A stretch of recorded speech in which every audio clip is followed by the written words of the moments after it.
we just say welcome to those on the Facebook as they are just joining us now. And I'll set the recording on. And also like to say a big thank you and a big welcome to all who's listening on Black Culture Radio. You're listening to the Auntie Jean Zone on Black Culture Radio, and which is all the W's, blackcultureradio.com. And also we are actually broadcasting also on the DAB Island.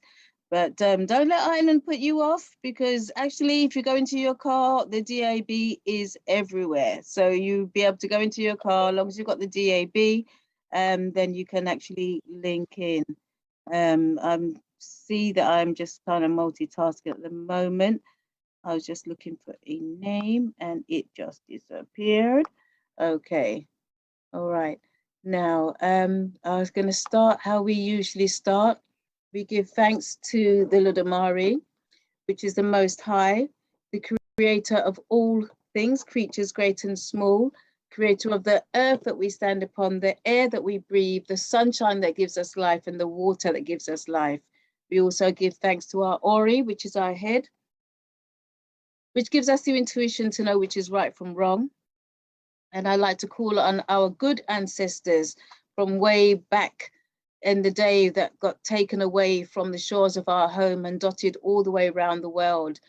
The atrocities and everything that they went through is beyond me. Every time I think I've heard it all, there's always more stuff that comes to the fore, and you're sort of thinking, you know, what haven't they done to us? You know, so I say good ancestors because not all of our ancestors were good. We were betrayed by some. So it's a good ancestors. I had that strength. I had that warrior spirit to continue to keep on going. Who's that? Could you mute? I can't see to mute, actually. So I'm just going to look for this that way. Yeah, so it's the warrior spirit that kept that survival mechanism for those good ancestors to carry on. And if it wasn't for the fact that they had that warrior spirit, they had that strength, they had that tenacity to keep on going, no matter what was put in front of them or what they faced, what they witnessed, what they went through. If they didn't go through all of that, a lot of us wouldn't be here today. So for those ancestors, the good ancestors, I say thank you and Ashe. Ashe. I also say thank you to our leaders, our warriors, our heroes, and our sheroes, those ancestors that helped to kick down those doors, open those pathways, let us know that we can rise up, we can fight back. We don't have to be subservient. We don't have to take everything that's given to us. We can strive forward, and we can strive forward in a lot better force if we do it together. And as you can see, my favorite is the Right Honorable Marcus Messiah Garvey, who has given us the black print for us to follow. But there are other leaders, heroes, sheroes, and warriors that also has left a black print for us to follow as well. There's too numerous for me to mention or name all of them, but I'd like to rise up and give thanks to all those ancestors, those leaders, those heroes, those sheroes, names we know, names we don't know, names we may have forgotten, and some names that we'll never know, but they all played a part in helping us to move forward and strive. So for all those ancestors, named and unnamed, I say thank you and Ashe. Ashe. I also like to say thank you to my lineage. I say thanks to your lineage. I give thanks for the heads and shoulders of who we all stand upon, those ancestors that's there with us from the time that we're born right through to the time that we pass on to the ancestors. Those ancestors are there with us regardless, even though we feel that we're alone. Rest assured, we're not alone. They are there with us. They are guiding us. And they're also there for us to call on them for help, for guidance, So when we do call on them for help and guidance, ask that their answers be as clear as water, and ask and let our minds be open to receive those messages, because they're going to come in many different ways and many different forms. It could be a white feather that comes from nowhere. You see it. You see a line in the book when you open it up and it resonates with you. You turn on the television or the radio and something what somebody says resonates with you. You meet somebody in the street. You see an animal that's out of place by itself. These are all signs from your ancestors letting you know that they've actually heard you. So for our good ancestors whose heads and shoulders who we all stand upon, I say thank you and Ashe. Ashe. And this is the time I take the opportunity to say thank you to my grandmother, Stefan Bailey, whom I've never met, but I know she is there with me all the way. She has shown herself to me some years back, which frightened the life out of me, but but I know she's there, and I've been told by a lot of people that she's there. So Stefan Bailey, I say thank you and Ashe. Ashe. I also like to say thank you to my grandfather, Hubert Stair, for whom, if it wasn't for him, I wouldn't know my family. So Hubert Stair, I say thank you and Ashe. Ashe. And I also like to say thank you to my mother, Iona Pinnock, and my stepfather, Ivan Pinnock, for whom, if they weren't the people who they were, I wouldn't be the person who I am. So, and I like who I am. So I say thank you to Iona and Ivan Pinnock. Ashe. Ashe. And I also like to rise up a beautiful spirit who's passed on to the ancestors. And her name is Daisy Mary Hutchinson. And she's the mother, she was the mother, or she is still the mother in spirit of the brother who is the CEO and the creator of the Black Culture Radio, and his brother Andrew. So I rise up and send out strength to the family in this time, and hope that everything that they put forward goes very smoothly. I rise you up. Your mum must have been a great woman because she raised two great sons. I don't know if there's any more members of your family, but I am truly grateful that you, Andrew, and Leon, especially, who has been a very close confidant into my life and helping with the African culture market and also helping with the Garvey village. So I'd like to rise up and thank you all, both, thank you both. And also thank your mother, because if it wasn't for her raising two fine boys, I wouldn't even know you. So Daisy, Mary Hutchinson, I say thank you and Ashe. Ashe. Ashe. Ashe. And this is the time I can open up the microphone. So if anybody would like to say thank you to loved ones, somebody who's passed, a hero, Shiro, warrior in the past that you'd like to rise up, the screen is now yours, please. Okay, if I could just jump in. Okay. Hi, I would like to rise up on this birthday of Nen Helen Downs, who passed away sadly at the age of 30. I want to rise up.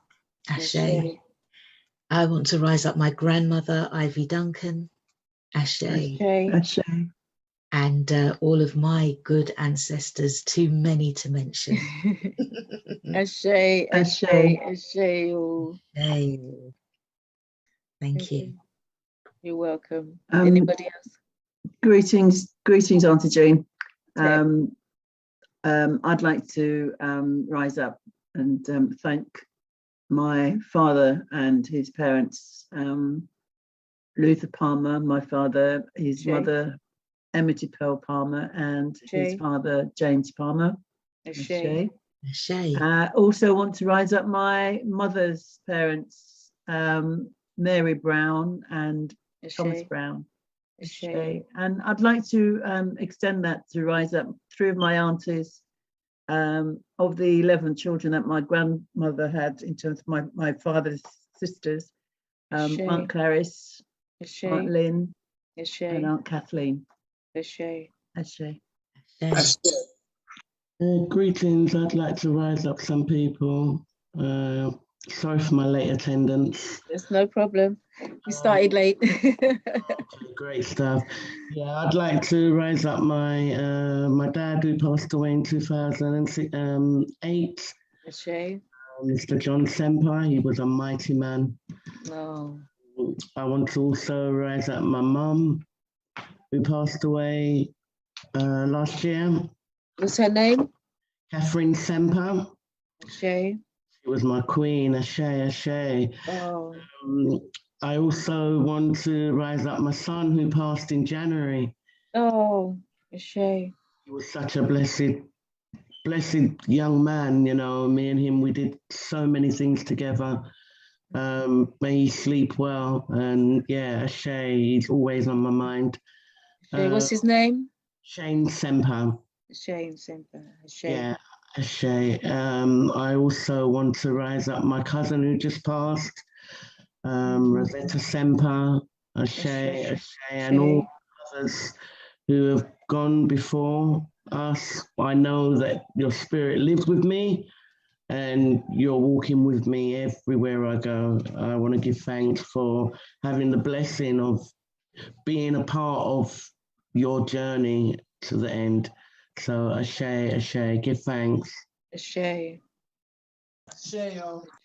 Ashe. Hey. Anybody else? Yes, greetings, Sister Jean and the rest of the members here. Sorry, let me just mute this. Yeah. I'd just like to rise up my dad, Mr. William Winter, who was actually his Earth Strong today. So I want to rise him up today. Also want to rise up my sister, good sister, who passed away about 10 days ago now. Sister Leonora Stapleton, great dancer, surely be missed. And all of those who have lost brothers, sisters, aunts, uncles, family, you know, all the good ancestors, the rest well with the ancestors. Ashe. Ashe. Anybody else?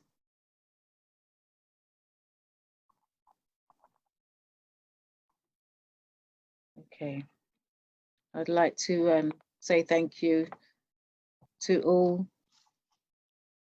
Rise up. Take a breath. Yes. Welcome to the Garvey Villages Unlock the Chains and Keep Well, where our guest presenters gives us the remedies and keys. And you did hear from one of our presenters, who I'm going to introduce now, Sister Laura Pusey. And Laura is going to be launching the FACFO, which stands for the Federation of the African Caribbean Funeral Operatives. So Laura, please let people know who you are and a lot more about what the Funeral Operatives, this group, what's it all about? Let us know. The screen is now yours, so welcome. Great, thank you so much, Auntie Jean. Thank you for letting me onto your platform, for letting me run wild tonight. Thank you so much, it's an honour. Brothers and sisters, it's lovely to be in your company tonight. I thank you for being here. And it's so fitting that we started with the ancestors. I know, Auntie Jean, you always start by honouring the ancestors. And for me, I think sometimes this is my best part of it, because I just love them. We just love them. I will tell you about myself before I introduce FACFO, the Federation of African and Caribbean Operatives. So, my name is Laura Pusey, and originally I'm from London. I currently live in Huddersfield with my children. And I'm going to give some information tonight. You may want to get a pen and paper ready, because the information that I'm going to be sharing, it'll come in handy sometime in the future. If not now, it'll come in handy for your future or the future of somebody that you love and care about. Okay, so I'm a death practitioner, and I know that that might sound a little bit odd. So I will just take some time now to explain what that role means. Okay, so I'm an end-of-life guide, and some of you might recognize that role to be that of a death doula or a death midwife. I refer to myself as an end-of-life guide, and I work with individuals and their family members to come to terms with a coming death transition. I know that sometimes we don't know when these transitions are going to take place, but I'm always on hand at these times. I offer non-medical care that caters to one's social, emotional, spiritual, and practical needs at that time. So, as I've just said, death isn't something that we are always ready and prepared for. And at these times, we can find ourselves quite overcome with grief. So it's good to have somebody around who can guide you through this time, especially with regards to dealing with medical professionals or, you know, other organizations, entities that enter into our space at that time. It could even be family members who just need a little bit of help understanding your desires. If you are coming to the end of life, then you may want your death transition to take place at home, or you may want to refuse certain methods of treatment. It's always good to have a plan in your mind about what you would like to experience, so that at that time, those around you can make sure that you get the care and the respect that you deserve. On facing a terminal diagnosis, there may be fears that arise around what happens next and what death really is and where we might go after. We might need help deciding who will get our possessions, or with closing our accounts, or making our will and explaining our funeral wishes. So what I do is I offer respite care, which means that I can sit with you and your loved ones through the night. Or if you or your loved ones need to get some air, go shopping or run errands, I can just be with you or your loved one as they complete their transition. I can work with yourselves and your families at that time. Now, everybody's coming from a different background. Everyone has a different requirement at end of life. If you are a person who requires prayers or rituals to be performed, then we can make sure that those take place. You may want to hear music or have people singing to you gently as you go home to glory. It's my job to make sure that you get what you want. And of course, you know, the work is as such that I can't be everywhere all at once. But what I have done is I've created a book that helps us all to come to terms, come to a point of acceptance, and to work with our family members so that we can all know what's expected at that time. So my book, I don't know whether it's going to show up clearly.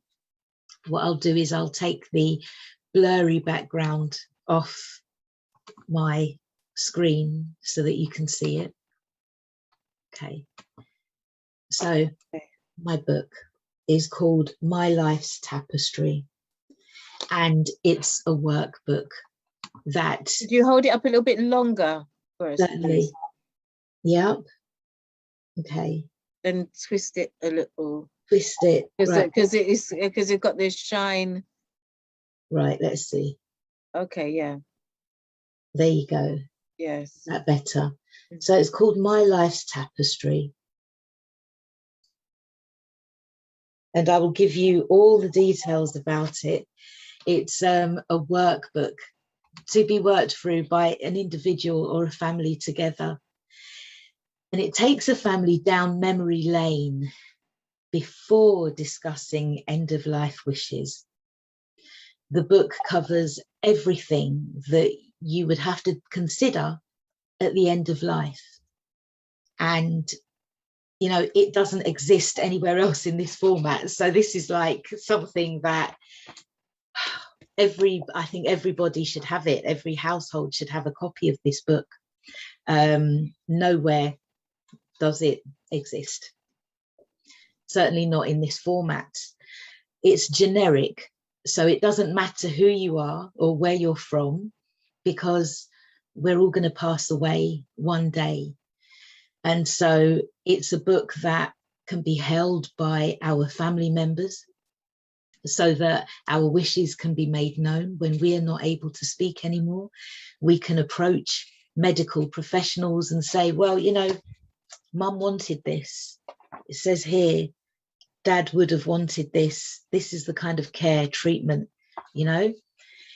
It also helps those that we leave behind with their pain, the pain of the grief, their pain of worry, their pain, their heartbreak. Again, as I've said, none of us know when we might die. So there are certain things there that we do need to consider, like, you know, who might look after our children? Have you written a will? Do your loved ones know what your favourite colours are, or what your favourite flowers are? You know, it's the little things as well as the big things. The book opens conversations with our family members that we might naturally avoid, that we don't want to talk about. And, you know, it doesn't feel like it, but death is the most natural thing. So it's time for us to discuss it together. So, yeah, I'll give you information about how to get hold of the book if you're interested. I do run sessions helping people to work through the book. And I also run courses to help people who want to help people to plan for their end of life as well. You can get my book from my website, which is www.dipism.com.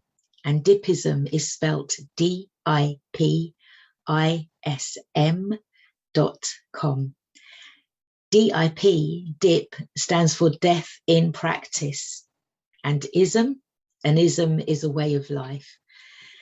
So you can also contact me through the same website, which is www.dipism.com.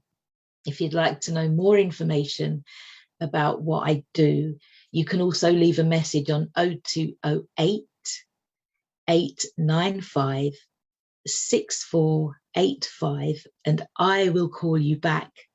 Now, I've given those details, but I'm going to give them again and again and again. So I described myself at the beginning as a death practitioner. Within that, I am also a funeral celebrant. So I just want to take this time to see if I can get a quick show of hands. You don't have to if you don't want to. But have you ever attended the funeral of a loved one only to find that the person presiding over the funeral, so that whether that be the pastor or the vicar, the priest, the funeral celebrant, doesn't look like the person who has passed away or their loved ones?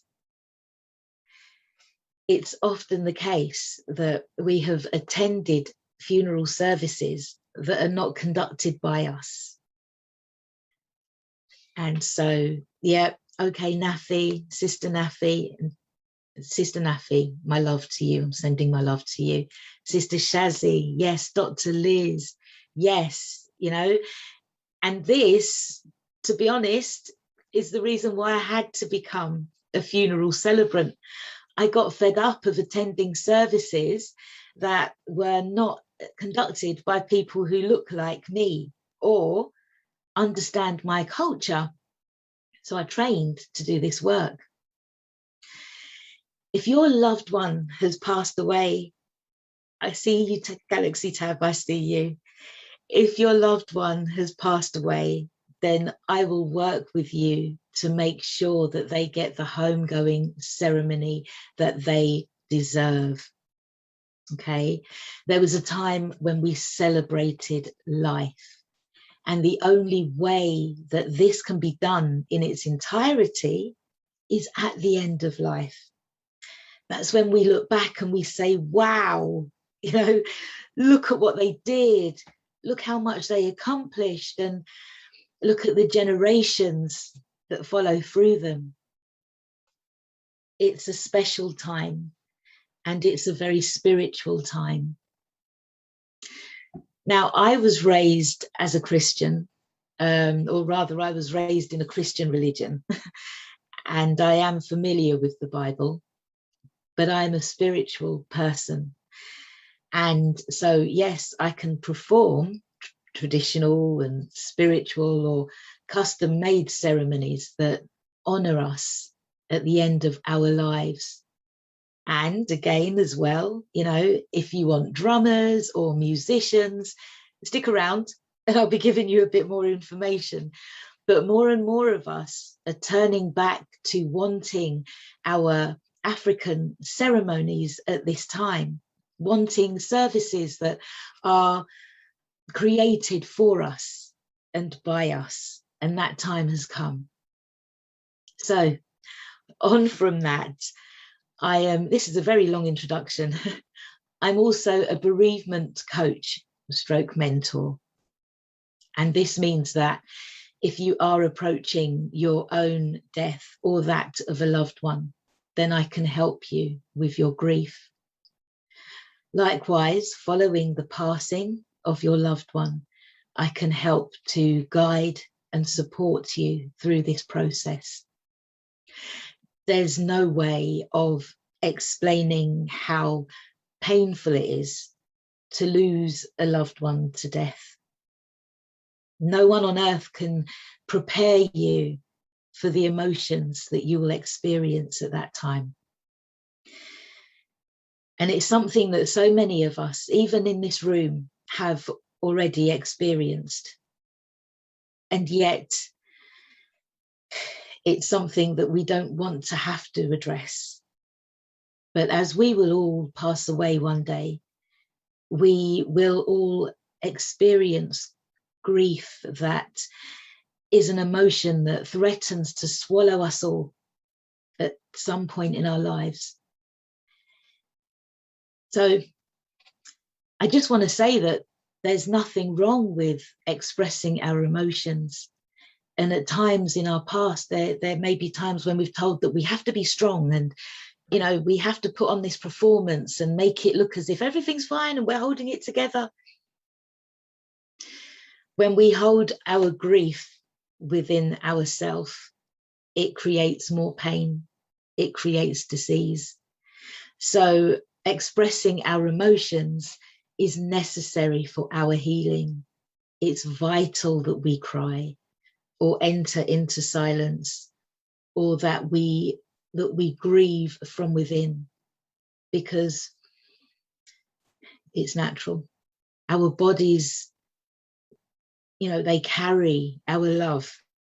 It's not just a head thing. When we love somebody, we don't just love them with our minds, we love them with our whole being. That's what love is. But by far, we don't seem to understand death anymore. And so we approach it with upset and fear and anger and worry. And we hold these emotions inside our bodies we don't often tend to think that we ourselves can die at any time, but when we hold our grief within, then it eats away at us from the inside, and it can limit our lives. And indeed, we are passing away younger and younger. So we need to consider our grief, and we need to give it the time and the space that it deserves. And we also need to be considering how our loved ones might cope without us as well. Okay, so it's a deep one tonight. Just stop, please. Just everyone just stop and just take a breath, because we don't have conversations like this. You know, we are so busy living and striving and moving forward and accomplishing and growing.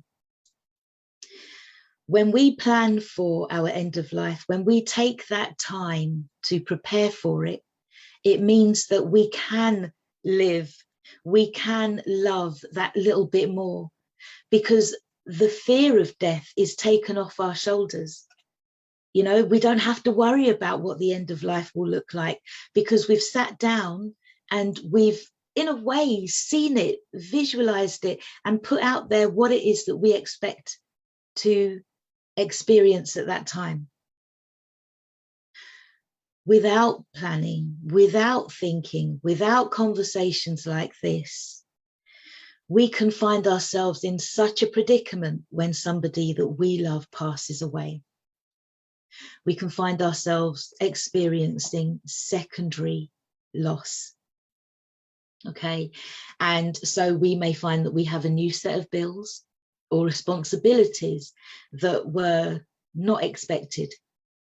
We don't always have the funds to cover the funeral. We don't always have the funds to deal with the secondary losses that we experience. We suffer on a spiritual level, on an emotional level, on a physical, practical, and did I say social? Maybe mental level. Grief affects every part of our lives, and we don't always have the family or the community around us.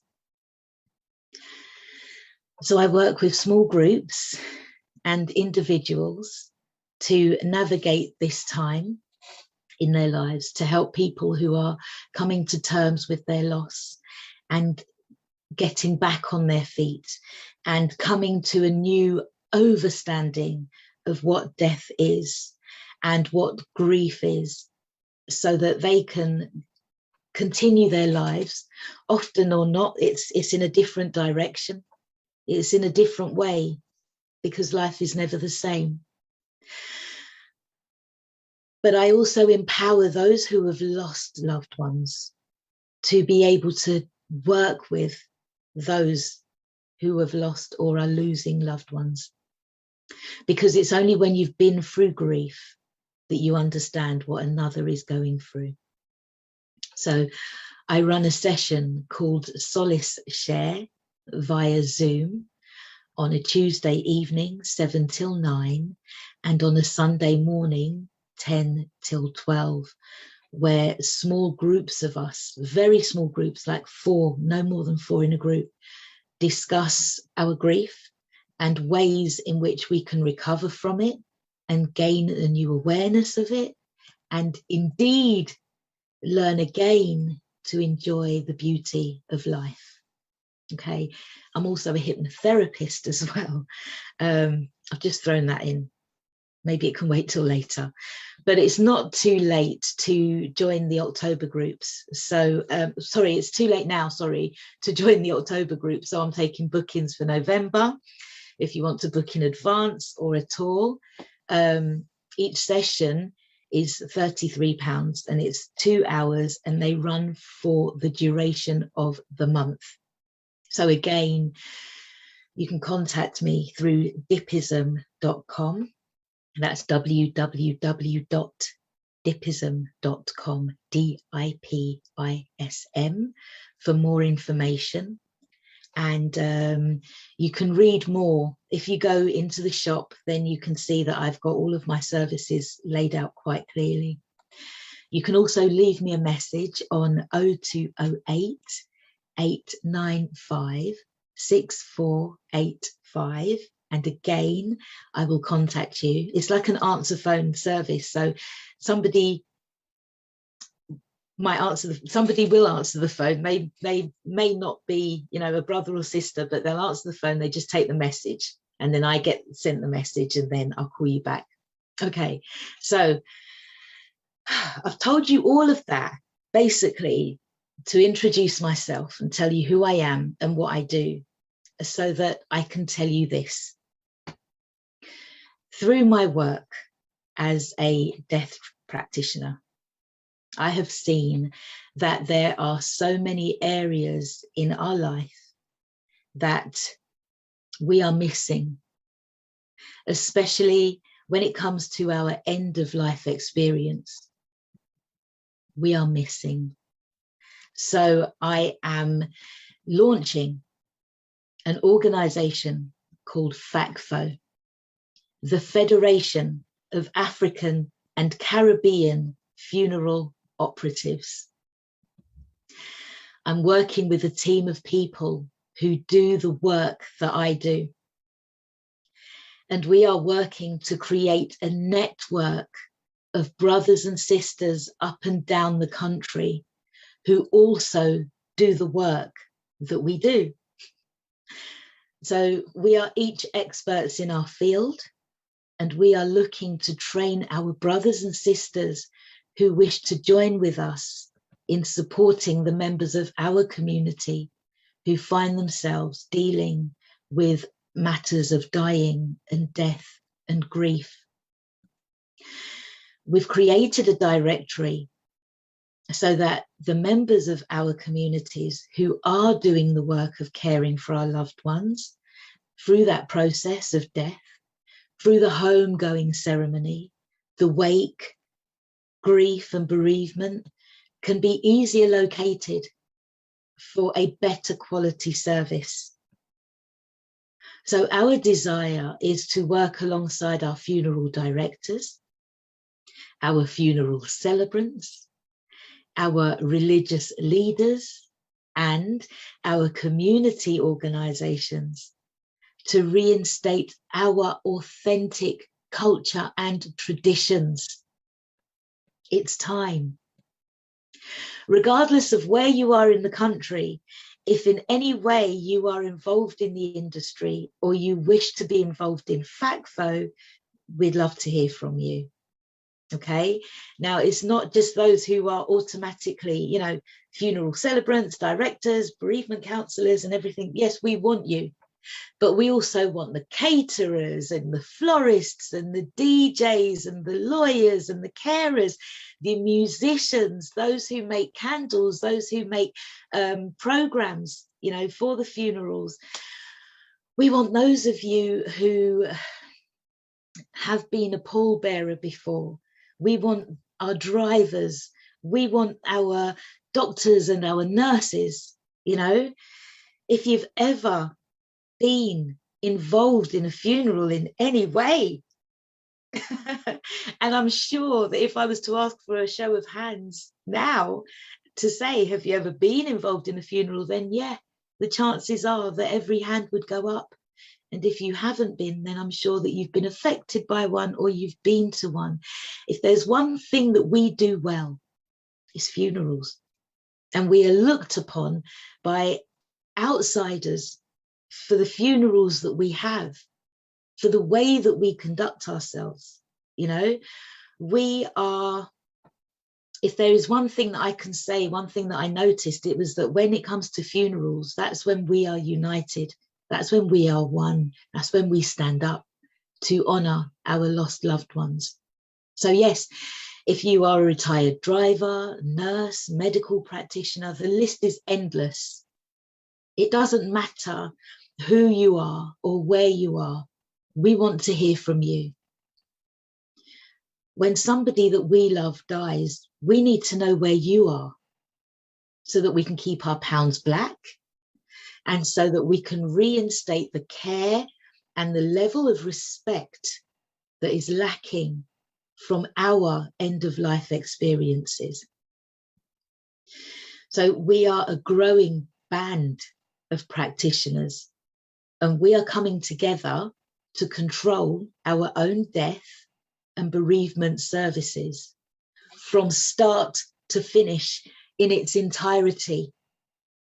We are a not-for-profit organisation, and we are not looking for any form of government funding. We're just not interested, because we have everyone that we need within our communities.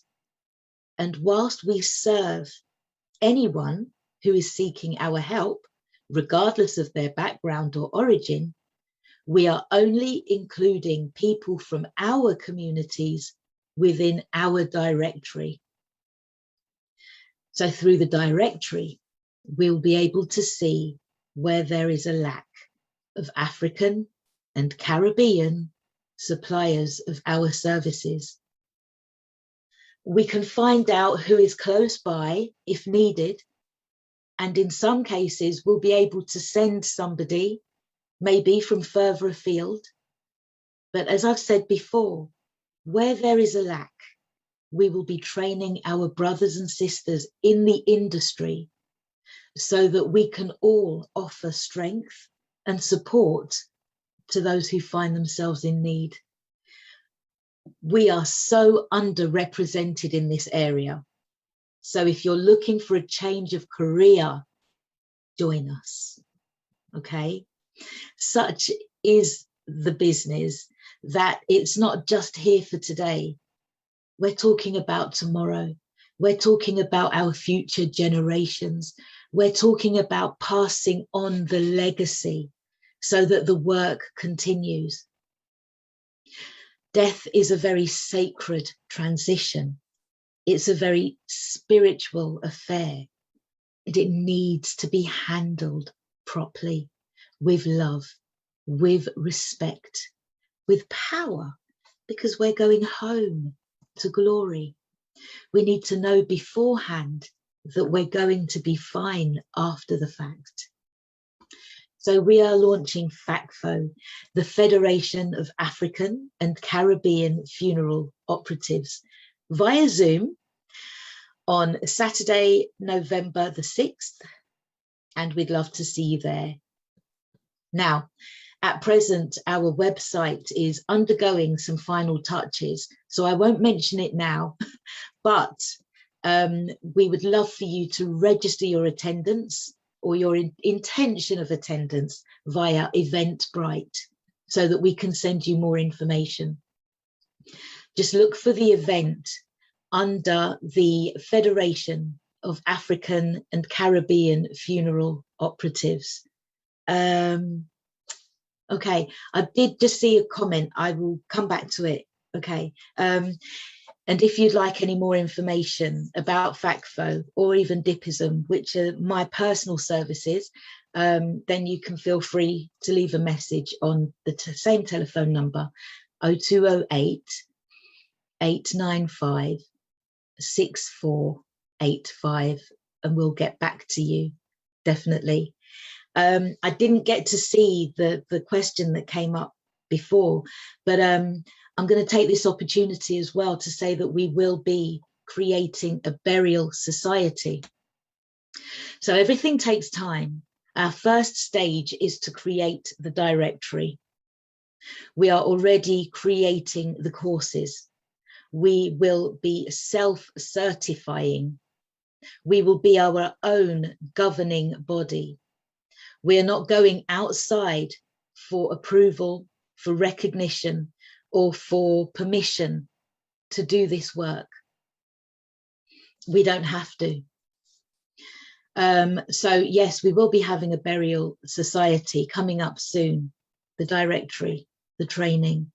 We have Barnyard Soul, who will be dealing with all of our musicians whether they be drummers, singers, choirs, DJs. We have got so much planned. There are also people in other countries, our countries, in our African and Caribbean countries, who are saying that they would like to have chapters where they are, so that when we do the work of repatriating our loved ones, they can be received and their transit is handled. The organisation is for us, by us. So you can contact me directly. I'm Laura. My number is 07975 861089. And we hope that through FACFO, you will find a space where you can feel comfortable enough to share, flourish, heal, and grow with us. It's for us, it's by us, and it's for those within our community. We are offering high standards of excellence and service, empathy and care, and we are already in operation. So a lady this year, one of our sisters, was looking for a funeral celebrant, and she remarked at the speed of which we were able to find her 3 funeral celebrants and a drummer. We were able to do that within an hour. And she was like, "Here's what is, Father." She had everything that she needed, and the ceremony was perfect. By working together, we can accomplish so much, and we can confidently raise our levels of expectation, knowing that they will be met. Once again, we launch on the 6th of November. It's via Zoom. We look forward to welcoming you. Please look for us on Eventbrite under the Federation of African and Caribbean Funeral Operatives. I can give you my numbers again. It's not a problem. Just contact me. Let's do this together. I can't do this without you guys. I can't, and I won't, and I don't need to, because I know that within our community, we have everything and everybody that we need. We are a great and wonderful people. So let's do this great and wonderful work. Okay, I'm going to take a sip and ask if there's anybody who has any questions that they'd like to ask. I know I've been talking for quite a while, so I'm able to take questions, and let's just talk about this for as long as we can, Auntie Jean. Just let's have a conversation about anything that I've said, because if I've triggered you in any way, or if, you know, let's talk. Has anybody got any questions? I mean, Laura's put on the table. Okay, Galaxy, is that you, Bryant? Yes, it's me. Yes, Okay. I'm on the tablet. Yes, Laura, you were on Galaxy, you know, Galaxy Radio on Monday, weren't you? I was, yes. Talking I'm to doing the Operatives. rounds. I'm doing the rounds. Yeah, I'm going to be on Olatunji. Brother Andrew's show on Tuesday as well. Okay, that's all it is. I haven't got a question, but I heard you on Galaxy speaking to Olatunji, Brother Olatunji. Yes. I used to know him many years ago. Okay. Yes. Oh, fantastic. Okay. Pleasure talking to you. Oh, thank you. And thank you for listening. I don't know your name, so I'm just going to say thank you, my galactic brother. Brian. Bryant. Brian. Pleased to meet you, Brian. Bryant. Bryant. Okay. Pleased to meet you. Lovely to meet you, brother. And if ever Likewise, Laura. we meet each other in passing, please do come up to me and say hello. All right. All right. I'm no stranger. I'm no stranger to funerals. Yeah. It's the way it Pleasure is. talking to you. Pleasure. I see pleasure. Anne-Marie has unmuted. So Anne-Marie, do you have a question? Yes. Oh, hello, Laura. You've got such a calming, very therapeutic, lovely voice, and you've explained your work so wonderfully. Yes, it's very reassuring. You're very reassuring, and I'm sure I will be contacting you in the near future. I'll go on to Zoom. Also, just repeat your mobile number again. Yep, it's 07 975 Yeah. 86 Yeah. 10 Yeah. 89. 89. Okay, and we can get, thanks very much, and we can get tickets for the Saturday at 6th of November now, you said, yes? Yes, you can. Yeah, if you just go onto the Eventbrite website, I think it's .co.uk, and in the search, if you just put in there the Federation of African and Caribbean Funeral Operatives, it will come up, and then take it from there. Look forward to seeing you on the day. We've got so many speakers as well. We've got guest speakers, and we're going to have performances as well, entertainment. We've got a lot on the day booked. And if you've got a service that you want to add to the directory, then you're welcome to contact me as well. All right. Okay. Oh, thanks very much. Thank you. Thank you, Anne-Marie. Thank you. Sister Nafi? Yeah, Sister Nafi. Yeah, hi. I'm so glad that you've touched on this topic, because I've been speaking with my boys and my kids in regards to letting them know what I want for a funeral. Okay. Looking at the funerals that I've had to prepare, I've had to, from my dad, my brother, my mum, my son, I had to do all the burials myself. Yeah. Try and gather funds and think of what did they want, what would they, you know. So for me, it's so important that I can leave this with my children, what I want. And I'm happy now to trade in my life insurance to get a funeral plan, because you could be alive at the end of your insurance plan and it just starts again. All that money spent for nothing. Right. So, you know, so years and years of pain. Now, I took out my life insurance when my brother passed away in 2016. May his soul rest well.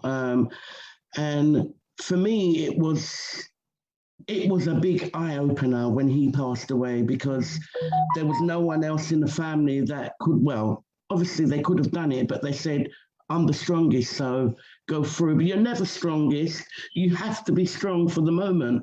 Yeah.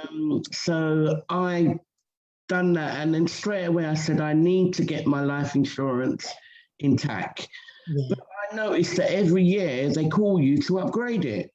So they upgrade it because they want to give you, they want you to pay more. But I've managed to keep it at the same rate, and said to them, at the moment, I'm investigating some things that I need to sort out before I move my tariff to another tariff.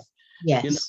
So I'm still looking, but I've realized that it works out better to pay out for your funeral as opposed to paying the monthly fee, because I spoke to a few of the funeral plans, and if you're paying, they've got plans set up for like 25 years and whatever, but then you end up paying more than the set price. Yes. Even if you give a big deposit.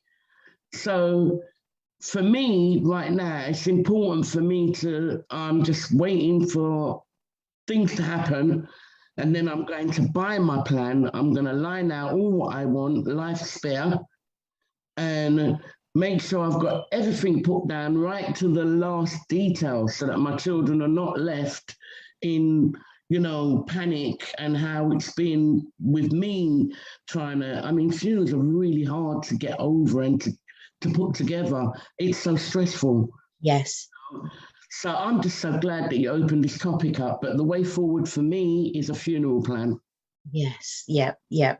We have people already within the organisation who can stand by your side and work with you to arrange that funeral.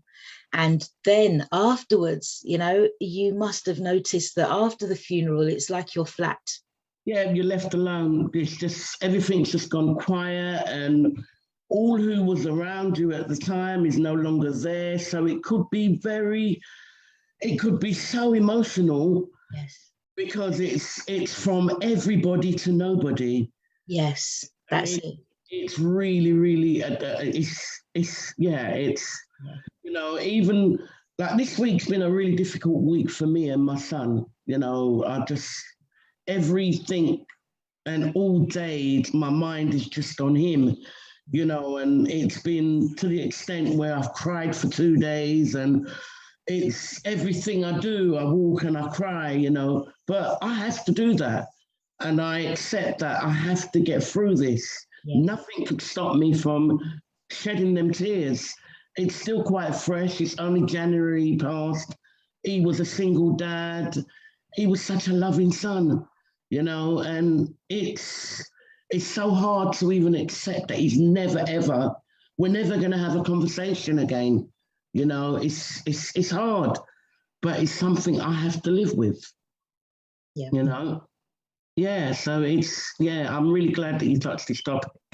Thank you. Sister Nafi, when I gave this presentation the first time, I think I was on Auntie Jean's platform. Yeah.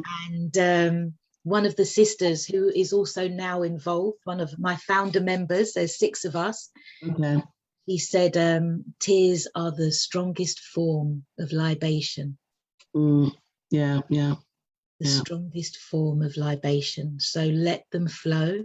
Definitely. They will dry, but it is early. It's early. It's so early. Yeah. I work with families who are suffering from bereavement as opposed to individuals. I can work with individuals, but, you know, we really do find that when it comes to the loss of a loved one, often our families enter into conflict and they can fall apart. It's when they're at their weakest. Division. There's so much division and someone blaming this one and that one. Thank God for these last 2 burials, my mum we buried in October, and then my son we buried in March. It hasn't been that way. We've come together, we've come closer and very supportive. So, but I have seen families, you know, at each other's throat and giving people blame and loads of confrontations. It hasn't been like that for the past 2 burials that I've had. My family's been very supportive. I'm really grateful. You know, often it's just crossed wires and communication that is needed to straighten everything out.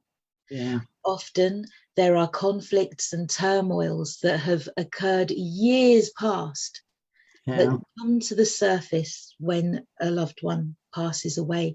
Sometimes, and I'm going to say it, I didn't plan to say it, but I will say it, sometimes those who have passed away haven't been very nice, and sometimes they leave their family members in turmoil. And so that too was another reason why I created my book. I'll just show it again because I know that there's more people that have joined the platform. So it's called My Life's Tapestry. My Life's Tapestry. And it's the journey from my life to my end of life wishes. It allows us to speak about our memories from the start, talk about our family tree and experiences that we've had through life. And it also allows us to talk about the end of life and how we might want it to be, what experiences we might want to have, who we would want to raise our children if our death seems to be untimely, where the money is to bury us. You know, sometimes we want to speak to the elders and say, you know, have you thought about this? And they, what, you want to kill me off? You know, they don't want to talk about it. When that time comes, we're left thinking, what would they have wanted? Yeah. This book just allows us to sit down as families or as individuals and just get our wishes down so that we can, number 1, liaise with medical staff. Number 2, preferably, please be making our death transition at home with our families, with our loved ones. Definitely. You know, the hardest thing for me is he was a gentle giant. Everywhere he went, he left that loving mark. And it makes you wonder, why? You know, we'll never be able to answer that. We just have to try and accept it. Yeah. But give thanks for for listening to me, and thank you so much. Absolutely. And when you're ready, just get in contact and let's do this. Okay? Definitely. Thank you. All right. Thank you. And thank you for sharing with us as well. Thank you. Thanks. I can't see any more hands raised or anybody's actually unmuted. Okay. So to carry on. If you've got more to add, hang on a minute. Vasco, Elder Vasco. Oh, and Dr. Liz, Elder Vasco.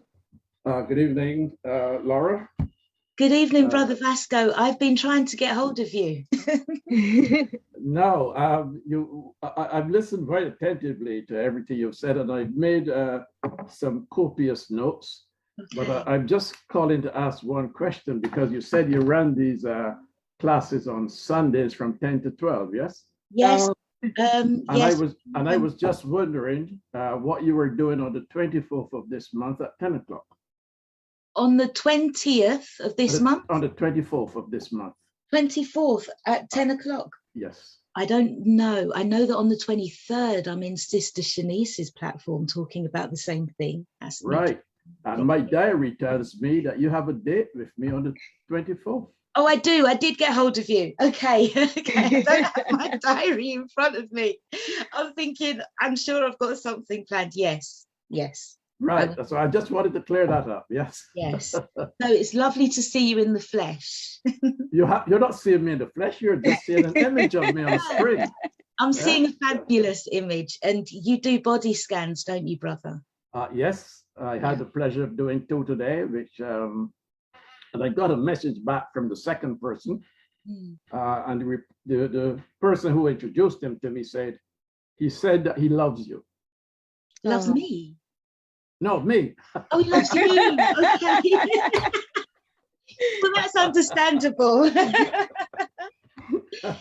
Oh, yes. Brother, can I just ask you a question? Yes, you can. If somebody is affected by grief, would that show up in your body scan? Under stress, it probably would. Under stress. Yes. Okay. Okay, that's good to know. Yeah. And would it affect different parts of our bodies and show up as stress? Not as stress, but it would show up as some kind of ailment or shortcoming with the other part of the body. Because as you know, stress generates inflammation, and 99% of disease are caused by inflammation. Yes. Yeah. Okay. So it's important. I think sometimes it's easy to underestimate how detrimental, how, oh gosh, what's the word I'm looking for?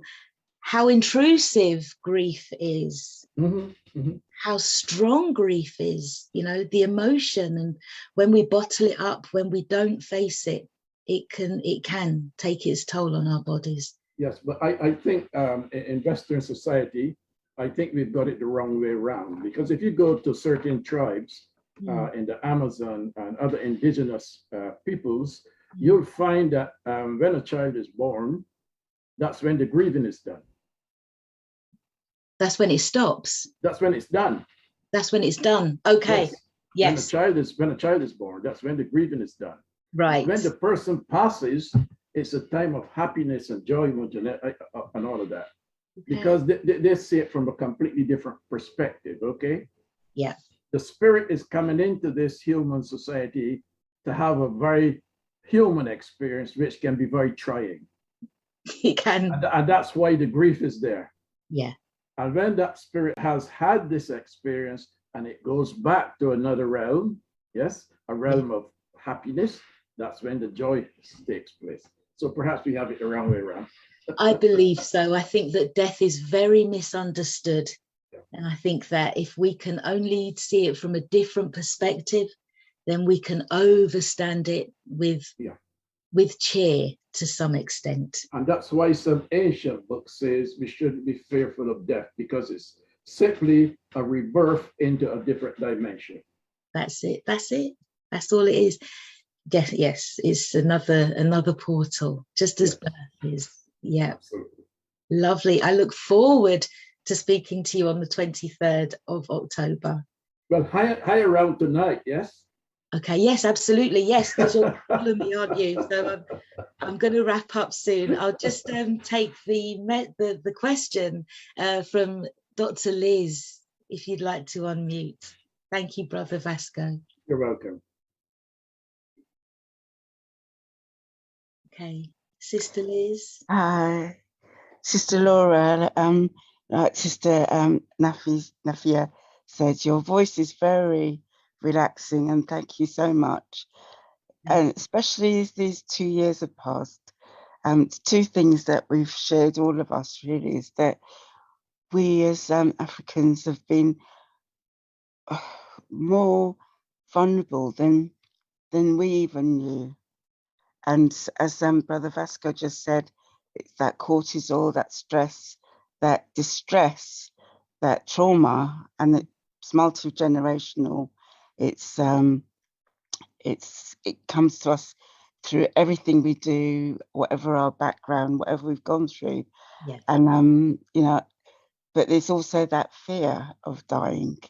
And even though as Christians or as Muslims, we still carry. Sorry, I'm just really not able to show my face, but your face is so beautiful. I'm so peaceful, so relaxing. But I'm just in a bit of a state today. But yeah, that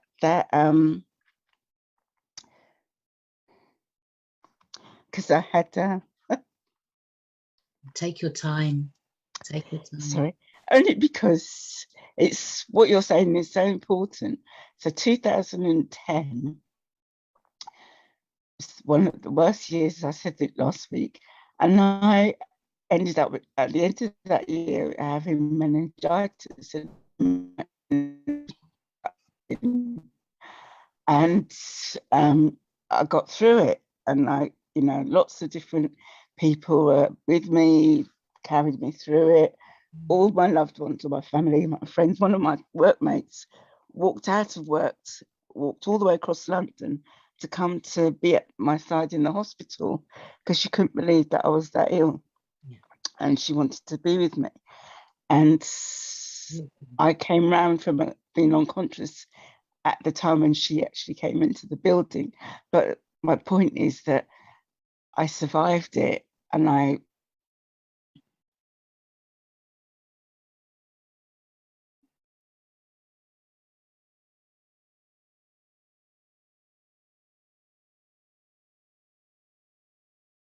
Dr. Liz? I think she's frozen. I think maybe she's frozen. Yeah. Yeah. But you did survive. You did. Yeah. Am I back in? Am I back? Yes. No. Yeah. There's no Wi-Fi. Yeah. Okay. Well, just to say that when I came back, right, nobody knew where the life insurance was. Nobody knew where the bank account bits were, where the money was, anything. And because it was, well, that's what Mum does. Yeah.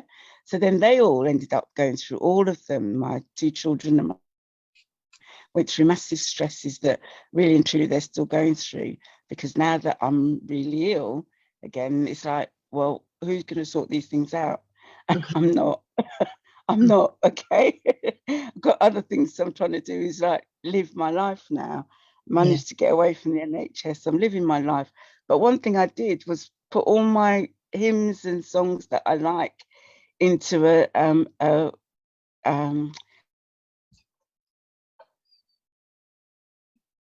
Have we lost you again? Okay. Have I gone again? Oh, there you go. Yeah, you're back. This is three. This is what I'm trying to get rid of them today. They're so useless. But I put all my hymns in one place, and it's sort of like, why did I do that? And it's a lot, like you said, nobody knows what you want at the end of your life. That's it. And 2 weeks ago, I went to a lovely sister's funeral, and there was beautiful pictures of all across the church of her and her family and all the different things she'd done, because she's young as us, know, as young as me, as young as Brother Vasco. She's still got life to live. And I love my pictures, and I love, those. So those sorts of things would be something that I'd want to see, and everybody to share, But the songs I like and the songs I'd want to sing, a WhatsApp thing on my phone, and who's going to think of that at the last minute? So what you're saying is a very important thing, and I did the same thing for my father-in-law recently, because they're all in they're coming up to 90 now. Wow. And it was just because am I gone again? No, you're still here. Yep. It was a memory book I found for him, and it was, because his side of the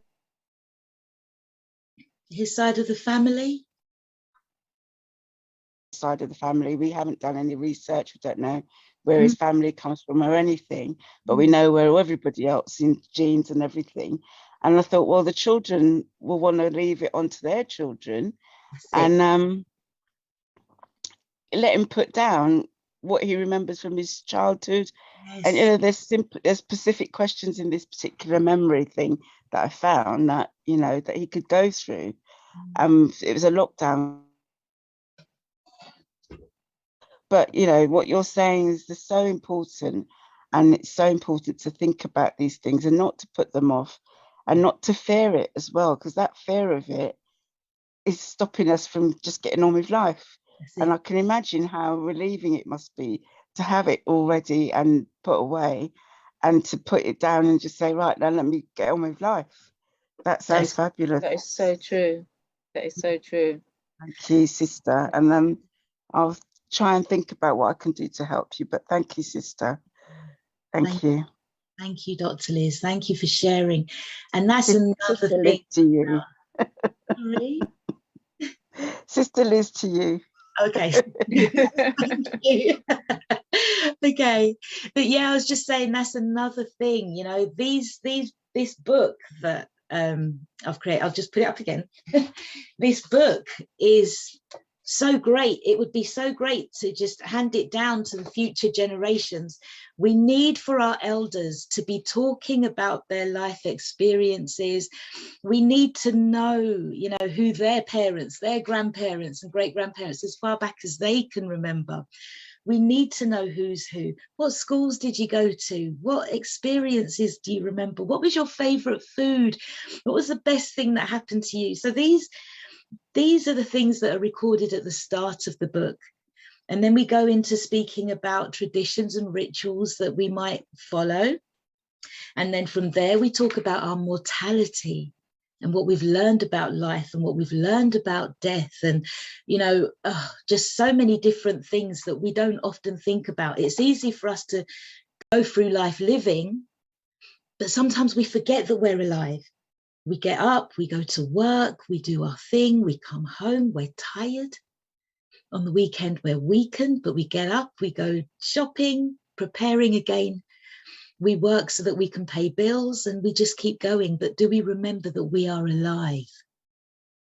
And that is the most important thing. So yes, these books are to be carried down through the generations as well. They are a gift because our descendants come from us, and we come through our ascendants. It's the line, it's the bloodline that we have been born into so that we can do the work.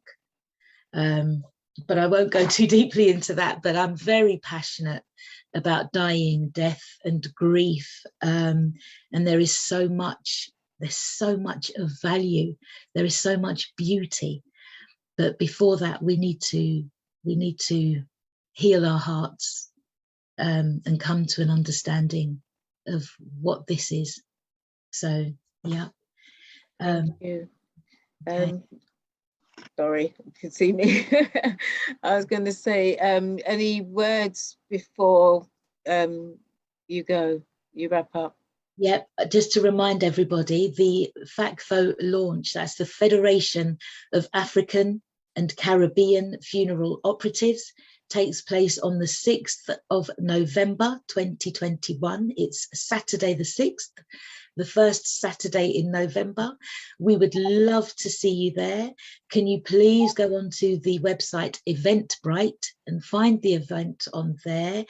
under the Federation of African and Caribbean Funeral Operatives. We would love to, we'll be able to give you more information from there as well. So we look forward to meeting you on that day and greeting you. We do have a directory. If you want to get in contact with me, you can do so via dipism.com. That's www.dipism.com. You can purchase my book through there, and also your attendance at Solace Share. There will be more information on the website. And I think that's it. My mobile number is 07957861089. And you'd like to repeat that again slowly for those that are listening on Black Culture Radio, please? Certainly. So that's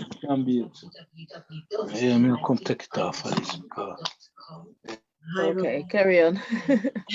07957861089.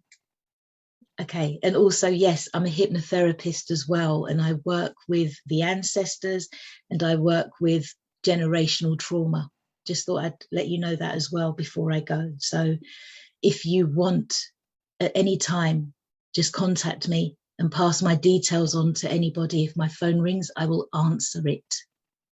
And I work with a great group of sisters and brothers who are ready to do the work as well. So that's wonderful. That's wonderful. And could you put your details into the chat as well, please, Sister Laura? All right, will do. Thank you so much, Auntie Jean. And thank you. Thank you. And you got to come back. I will. I've got so much more to talk about. So yeah, thank you very much. Okay. All right then. You set up a date. All right. Give thanks. And we're going to move on to our next presentation for this evening. As before we do, I say thank you to those listening on the Auntie Jean Zone and Black Culture Radio, which is all the w's.blackcultureradio.com. And thank you everybody who's joined us here in the room today. So thank you. So without further ado, I'm going to move on now to our brother Vasco Stevenson Bey, and he's going to be telling us about human zoos. So Elder Vasco, please, the screen is now yours and welcome. And you're muted. I know, but it says that you'll disable screen I sharing. haven't troubled anything. Well, that's what it just said. Okay, well, no, I haven't touched anything. Host disabled participant screen sharing. Have I? That's what it says. Okay, well. Unless you're having one of those technical glitches that's been. It's I've probably got gremlins running around somewhere. Shall we try again then? Yes. But we can hear you.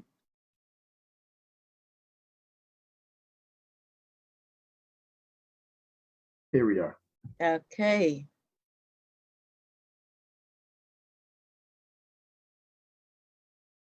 Human zoo. Science's dirty secret. It's not a little one either, is it? Well, I tell you, it's even a bigger secret now in this day and age than in the past. And you'll see that, because although what I've just said is not actually in the presentation, I'm actually going to say a little bit about it. Yes, because in this modern day and age, a lot of us don't know what's going on. And, that's true. You know, there's a lot going on, an awful lot.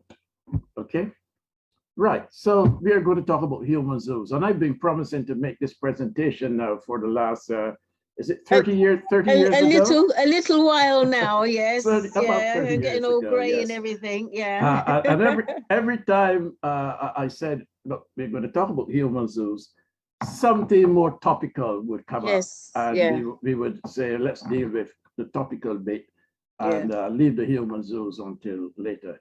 But the time has come when we have to talk about it. Yep.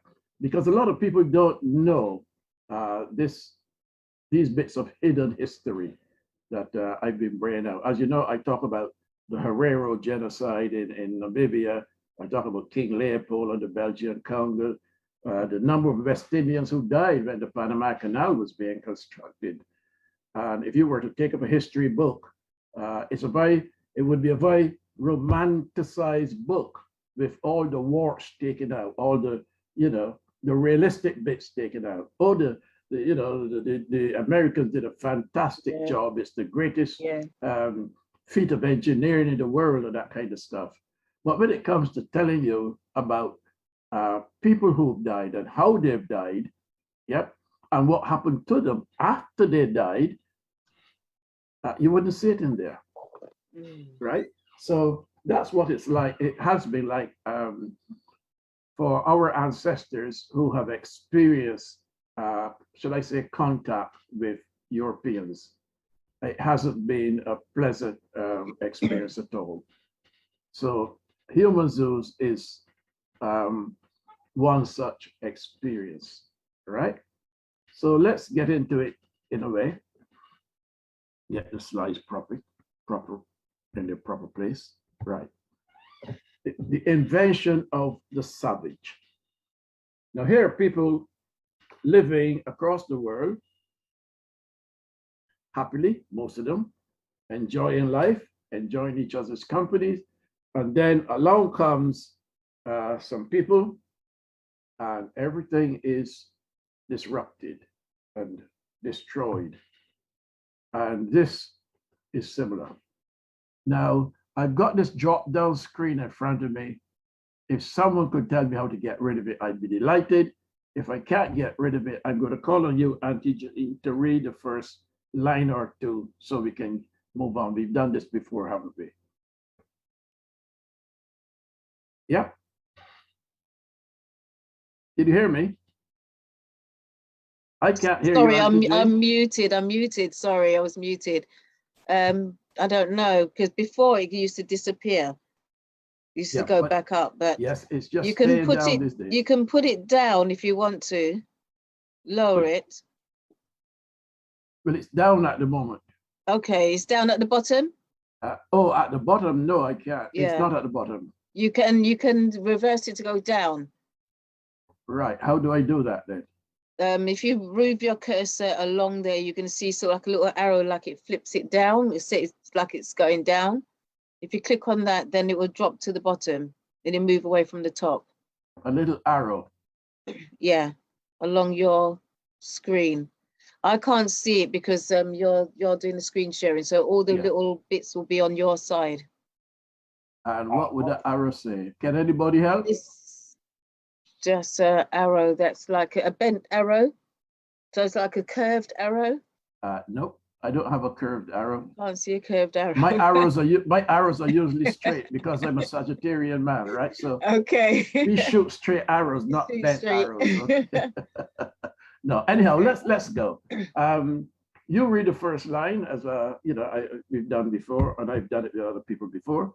The first couple of lines, and I'll pick it up from there. Okay, the primitiveness of putting the primitive on display began during the modern period.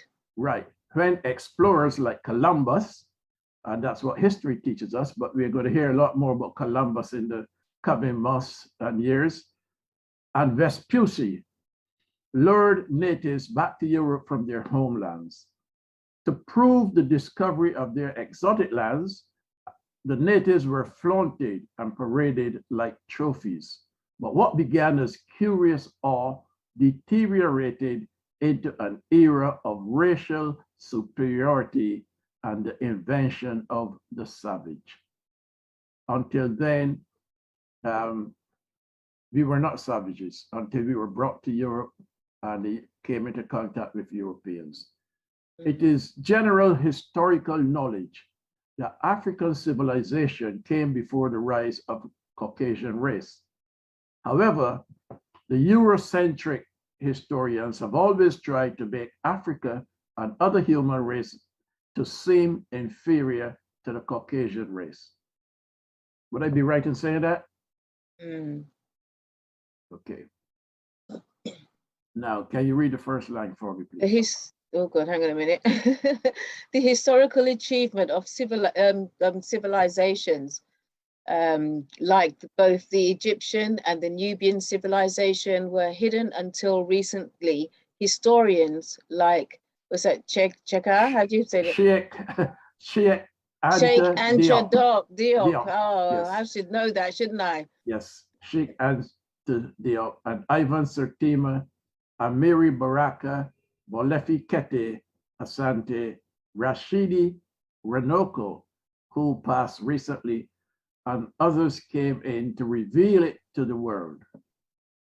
Africans and people from other races contributed immensely in literature, science, astrology, music, and other forms of art.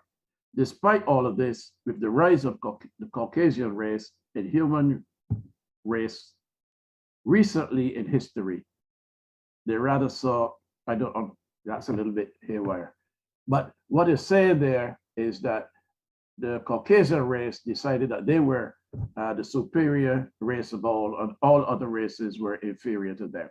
Mm-hmm. But we also know what a superiority complex is, don't we? Yeah. Yes, it's an inverted inferiority complex. Despite all of this, with the rise of Caucasian race in human race history, they rather saw all other races, especially Africans or Blacks, as primitive beings whose mental capacity are akin to that of apes or monkeys. So in other words, to erroneously satisfy their myopic theory of Darwinism, human zoos were erected across Europe to make mockery of other human races. Got it? Got it. Right. The Europeans or Caucasians claimed that American native Indians were cannibals, a word coined by Christopher Columbus upon landing in the New World. But cannibalism has been well known in Europe for many years. That's right. Mm-hmm. Still practiced today, by the way. Yes. In Gough's Cave in England, remains of human bones and skulls from approximately 15,000 years ago suggest that cannibalism took place amid the people living in the cave. And archaeologists can trace back evidence to about 7,000 years ago, proving mass cannibalism in Germany. Mm-hmm. Even children and unborn babies were on the menu. Wow. Now, think about that. Unborn babies on the menu. How do they get to eat them? Because them killed the mother while she was pregnant, isn't it? And they got the cheek to call everybody else cannibals. Throughout the late 19th century and well into the 1950s, Africans, and in some cases Native Americans, were kept as exhibits in zoos. Far from a relic from an unenlightened past, remnants of such exhibits have continued in Europe as late as the... Wow. Yes, 20,000, yeah. 2000s. As late as that. They tried to bring that back, didn't they? The human zoo. The human zoo, they tried to, but I think in France, and then they put it over here, but there's a big protest about it. All right, okay. Only decades before, in the late 1800s, Europe had been filled with human zoos in cities like Paris, Hamburg, Antwerp, Barcelona, London, Milan, and Warsaw. New York, too, saw these popular exhibits continue into the 20th century. There was an average of 200,000 to 300,000 visitors who attended each exhibition in each city. So they were very well attended, these exhibitions. Mm. And here is a poster, yep, from one such exhibition. Crow, the missing link. All should see her, the wonder of wonders. Now, That face, if you take a close look at the face, does it look like the face of a child? The body looks childish, but does the face look, isn't there a little bit of maturity about that face? Yeah. Implying, of course, that it's a child's body, but the face is not that of a child. So it is a, should I say, a grotesque face, a face that doesn't fit the body, something unusual, yes? Yeah. Or perhaps I'm reading something into it that's not there, but that's my interpretation of it anyway. Karl Hagenbeck of Germany ran exhibits in what he called purely natural populations, usually East Asian islanders. But in 1876, he also sent a collaborator to Sudan to bring back wild beasts and Nubians. The traveling Nubian exhibit was a huge success in cities like Paris, London, and Berlin. And here is his, what would be his shopping list, if we call it that. And on the top, we can see here, 18 native Africans classified as follows. Yes? Yeah. 1 pygmy patriarch or chief. 1 adult woman, preferably his wife. 1 adult man, preferably his son. 1 adult woman, the wife of the last, which means the wife of the son or daughter. 1 female youth unmarried. 1 female youth unmarried, yes, not nearly as old, and it goes on. He's on a shopping spree. Wow. On who to bring back to exhibit in a zoo. Wow. And here are 2 what we would normally call pygmies. Yes. Yeah. And you can see on our right hand, the mother has a baby in her hand. Yeah.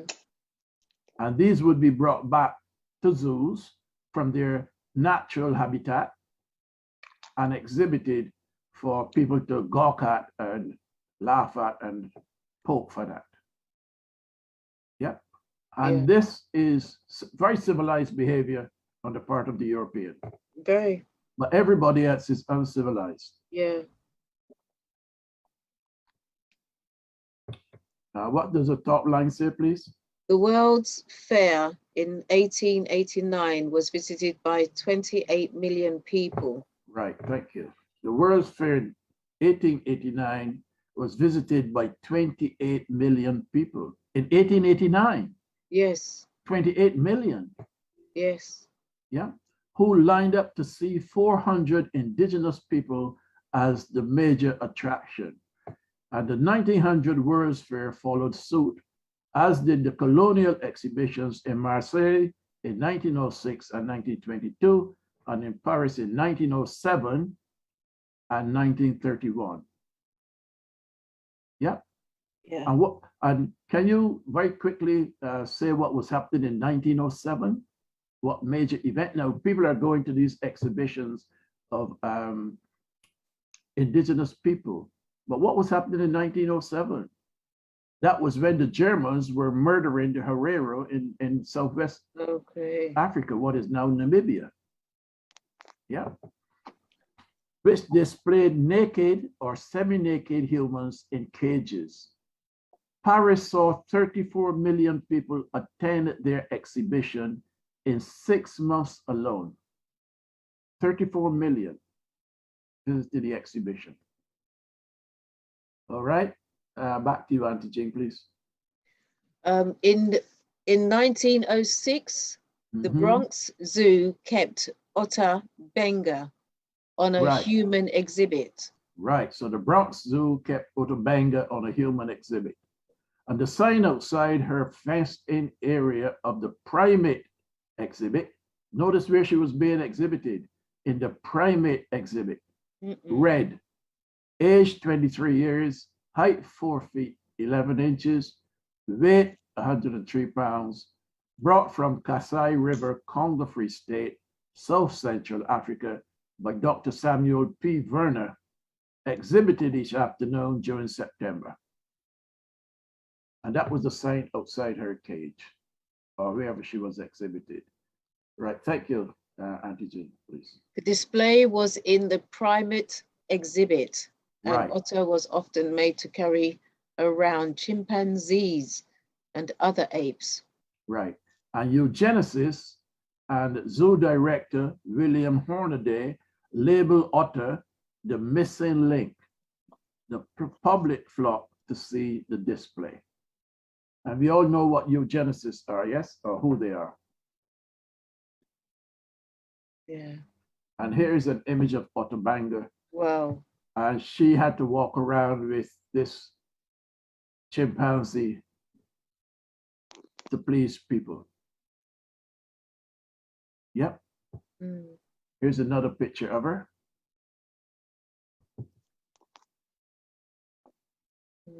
Do they shave her teeth like that?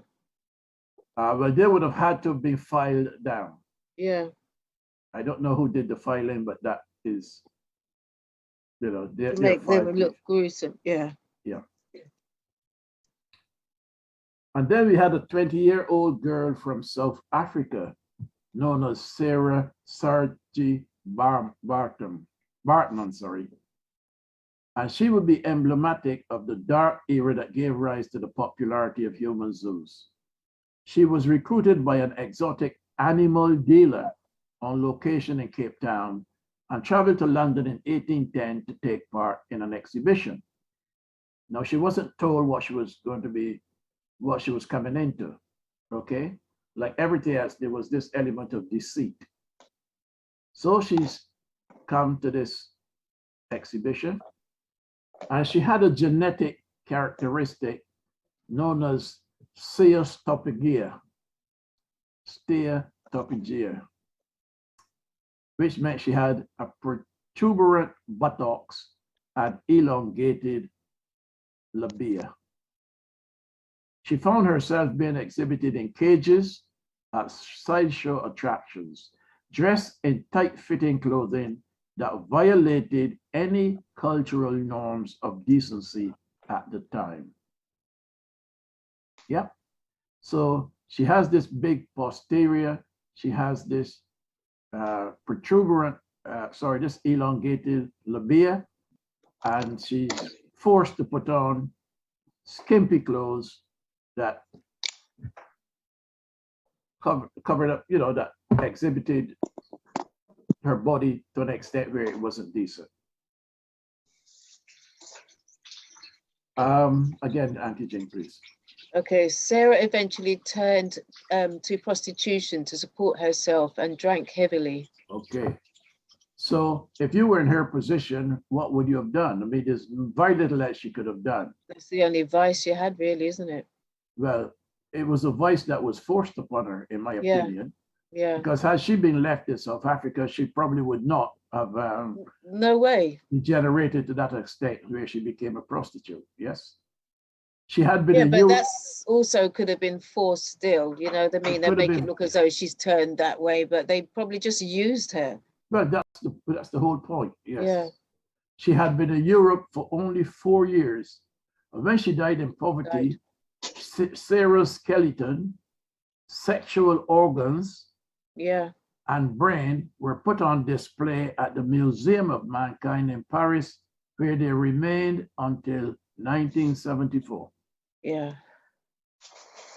Now, which decent human being would take a woman's private parts when she dies and exhibit them in a museum? To my mind, that is a perverted person. Yeah. Yeah. A very perverted person who would do anything like that. And this is what she apparently looked like with her protuberant butt. Yes. And somebody has put a little angel here, or what is supposed to represent an angel, on her butt, and she's smoking. And this is a caricature of really what she really was like. And the poor young woman was probably not only stressed out, but because she died soon after. She died after a relatively short period of time. Very stressful life. In 1907, 6 different villages were built in the Jardin d'Agronomie Tropicale, representing all the corners of the French colonial empire at the time. Madagascar, Indochina, Sudan, Congo, Tunisia,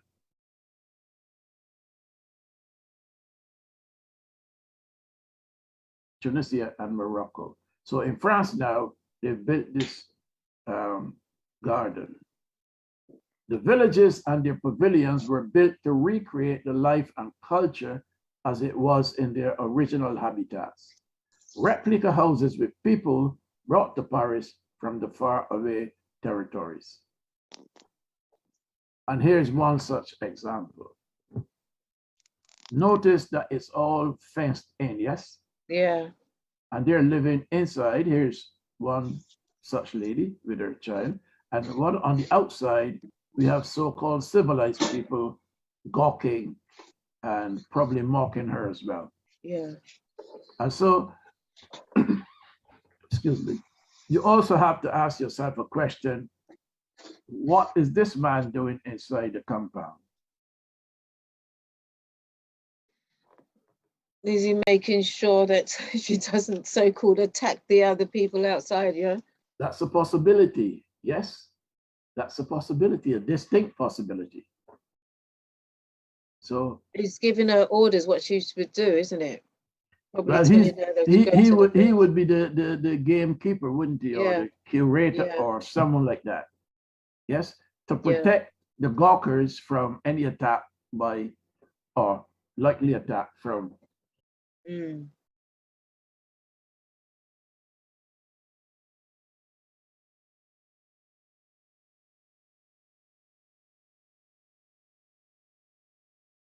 Here's another one.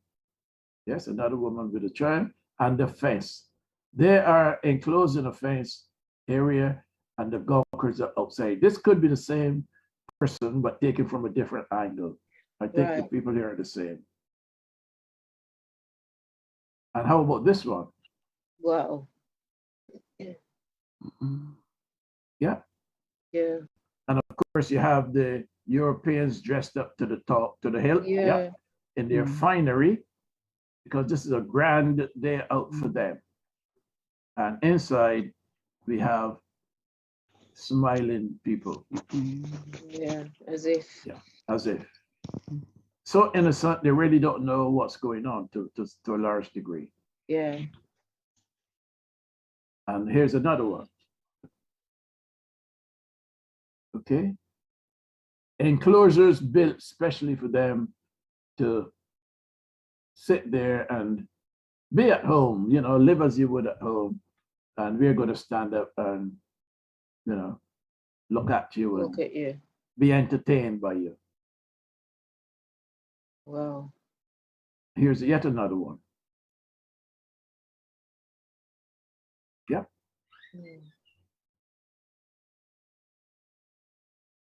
The show's curators say that some 35,000 men, women, and children were brought to Europe and America between 1800 and 1950, then paraded before white Europeans and Americans in what were essentially human zoos of people presented as exotics, freaks, and monsters. Wow. Nothing flattering about that. No. In 1883, the Walguri clan from Palm Island taken and placed in human zoo in Chicago. I tried to look up where Palm Island is and I couldn't find it. Right. But looking at them, I would suggest that it is somewhere around Papua New Guinea, yes, Right. and those islands north of Australia. Yeah. Okay, because they look very much like indigenous Australians, though. Yeah. Right. Over to you again. The whole notion of creating these human zoos, says scientific creator Pascal Blanchard. Fascinating. The whole nature of creating these human zoos, says scientific curator Pascal Blanchard, listen to this, was to create a clear divide and hierarchy between so-called superior and inferior human beings. That's the sole purpose behind it. To bring that line between the normal and the abnormal front and center. Scientific claims became married to pop entertainment. None were more famous or commercially successful than the glorious Venus Hottentot, Sarah Bartman, who we just saw. Right. She was one of the main attractions. Zulus, Aboriginals, Mexican Aztecs, Pygmies, even Indian snake charmers and Japanese acrobats found themselves paraded before Western footlights or poked and probed by scientific investigators set on codifying the difference between these monstrous throwbacks and their white masters in the great colonial empires, of which France was then a key global player. So once you come from a different race and look at the different Zulus, Aboriginals, that probably from Australia, we say, Mexican Aztecs, Pygmies, even Indian snake charmers and Japanese acrobats found themselves paraded before Western footlights, simply to prove that the colonial whites were masters. Yep. Yeah. Writes co-curator Jeanette Snow in a foreword to the exhibit. By giving them a name, a life, and a history, we free these people from the shackles in which they were once held, restoring dignity to individuals. How nice of them. Can you imagine that? Yeah. They put them in zoos and then they talk about, we free these people from shackles in which they were once held, by them. Restoring dignity to individuals who suddenly found themselves thrust on stage in front of a curious crowd simply because they were considered different. Now, this is how the Europeans have always put it. We are doing this. King Leopold said the same thing. Yep. We're going to try and save these people from the Eastern European slave trade. And then 10 million were killed. Yep. It's the same thing right through, and it still goes on today. That's the hurtful part. It still goes on today. How many times has NATO gone into a country, or sorry, the United Nations, saying we're here to rescue people, and then behave in a worse manner than the people they're supposed to be rescuing these people from? Still goes on today. Nothing, or shall I say, the more things change, the more they remain the same. Yes. Yeah. Yeah. And these would be from Indochina, from their dress. Yes. Yeah. Exhibited in zoos as well. Yeah. And here are some African brothers. Looks as though they're having to perform a dance. Yeah. Yes. In a ring, and out here are, of course, the spectators. Yes. Being entertained by these 6 brothers having to perform some kind of dance.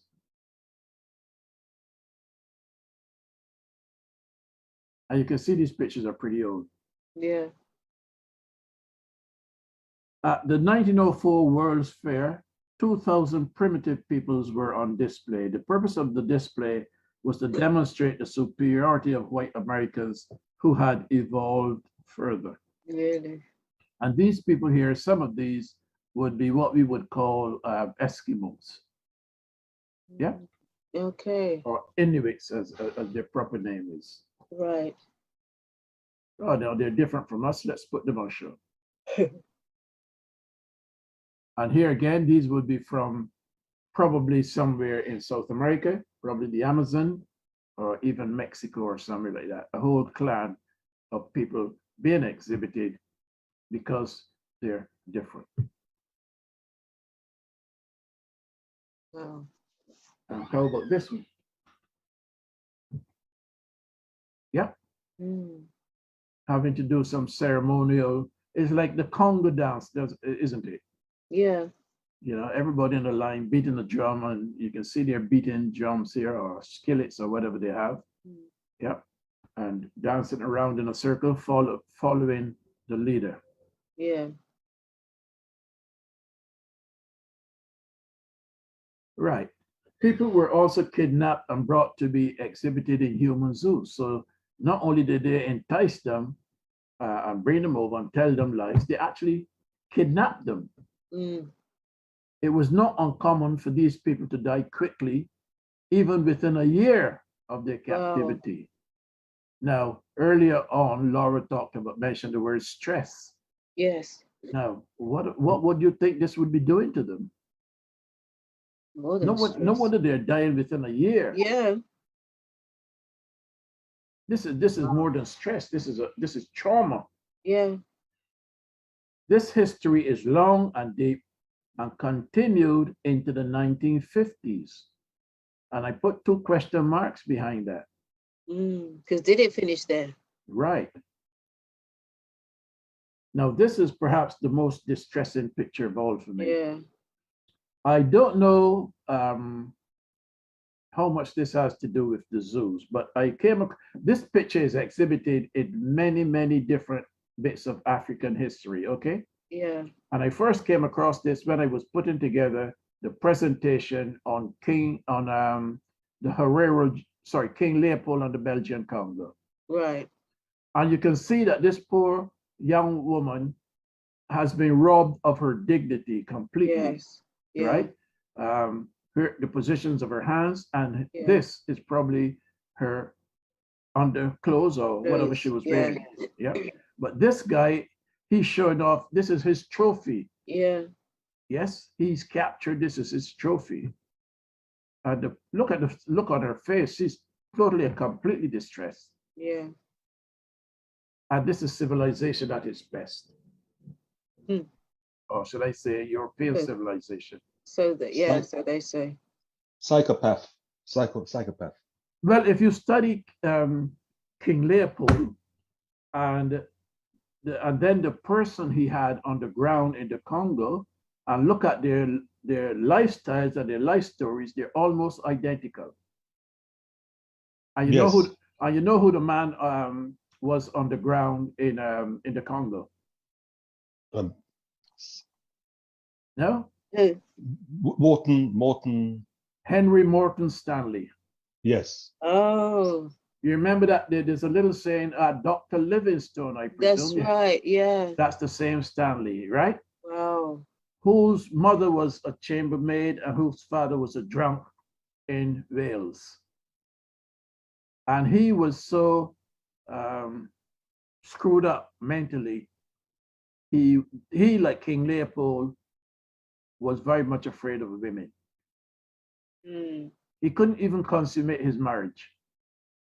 Wow. Yeah. And with Leopold, it was his cousin, Queen Victoria of England, who had to tell him how to consummate his marriage. So you see, these people have great, psychological hang-ups. Yeah. And they release that through violence to others. Yeah. And that's what we're seeing play out here. Okay? Right. Again, Auntie Jean, please. Europeans gawked at the bare-breasted African women and were entertained by reenactments of primitive life. In the colonies, yeah. So, I mean, in Africa at the moment, there are still people who walk around with their breasts out. Zulus still do it quite often, and they have their Zulus dance, and nobody bats an eyelid. Right. It's a normal thing. You don't see the young men gawking. No. Or the old men, right? It's just a natural thing.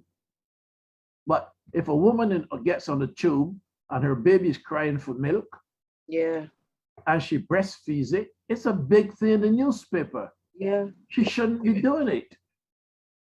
So there's something psychologically wrong with these people. Yeah. Crazy. Here, anthropologists and researchers could observe whole villages of tribes of people and gather physical evidence for their theories on racial superiority. Oh, wow. Their theories, yes? Yeah. It's a theory. Their theories. And their theories became what? Their facts. I'm looking for a particular word here Okay. that we use all the time. Their Their theories. superiority. No. No. Racism. His story. Okay. Yeah. Their theories becomes his story. Yeah. What we commonly call history. Yeah. You see it? Yeah. Based on theory. And what will happen in the coming years, or months or years, we will see that every scrap of their history has been a lie. Yeah. Okay. Another picture as well. People could walk around like this in Africa, and nobody's pays much concern about it. But bring a European, and you have a problem. Yeah. Mm-hmm. These sorts of human zoos continued even later. The Brussels 1958 World Fair kept the Congolese village on display. Even as late as 1994, an Ivory Coast village was kept as part of an African safari in Port Saint-Pierre, Planète Sauvage, near Nantes in France. As late as 1994. Yeah. Would you believe it? Wow. It's terrible. That's only what, 27 years Not ago? too long ago. No. Yeah, exactly. Within our lifetime. How about this one? Yeah. That's one of those pictures that goes around. It's one of the few pictures that you see. A little girl, not more than probably 4 years old, Yeah. if that old. 3. Yeah. And she's exhibited in a cage in Brussels, and onlookers are gawking. And they're doing this to a little 4-year-old. Yeah. Or 3-year-old. And the next picture is another version of the same thing. Mm. Yeah.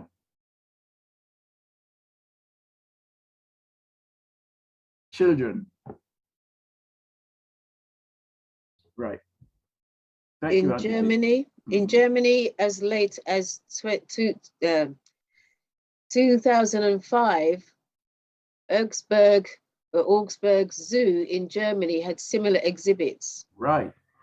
In August 2005, London Zoo also displayed humans wearing fig leaves, and in 2007, Adelaide Zoo housed people in a former ape enclosure by day, but they were of course allowed to return home at night, unlike many of the earlier incarnations of these racist displays. Wow. And I think you were saying earlier that about the one in London where people raise a bit of a ruckus over it. I remember it quite well. Yeah. Yep. And it's gone underground. And here's Le Jardin Zoologique de Climatisation in Paris. I'm trying to pronounce it the way the French would, yes? But my The French zoo garden in Paris. Yeah, we got that. The zoo garden in Paris. What about this word then? Come on, Brian. What's this word?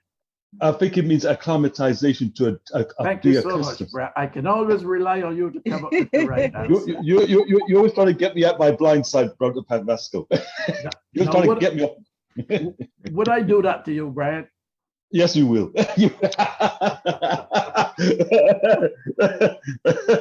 Anyway, a little 4-letter word crept into my mind, but I'm not going to say it.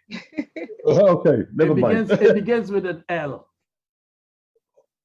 All right. I'm not sure.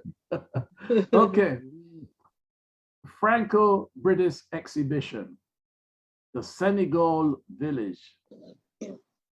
Price, what's that? 2 cents? Something like that. So you can look at this image and see that everything has been exaggerated. Yeah. Yes, it is not a normal face, although it could be, but my interpretation is that the facial features have been exaggerated to, you know, make a greater impact on people who look at the poster. Yeah. And this is in Senegal village. And of course, Senegal was a French territory. Now, when was the last time we saw something like this? Oh, is it the King Kong? Nope. Didn't they do something like that in China? Or Thank you. Oh, yeah, that's right. Thank you. Art exhibition, didn't they? Yes. Yes, they were exhibiting something in China about Africa. That's and right. This was perhaps the exact poster, if I remember correctly. Something not far removed from this. And how long ago was that? Possibly? It's a couple of years back.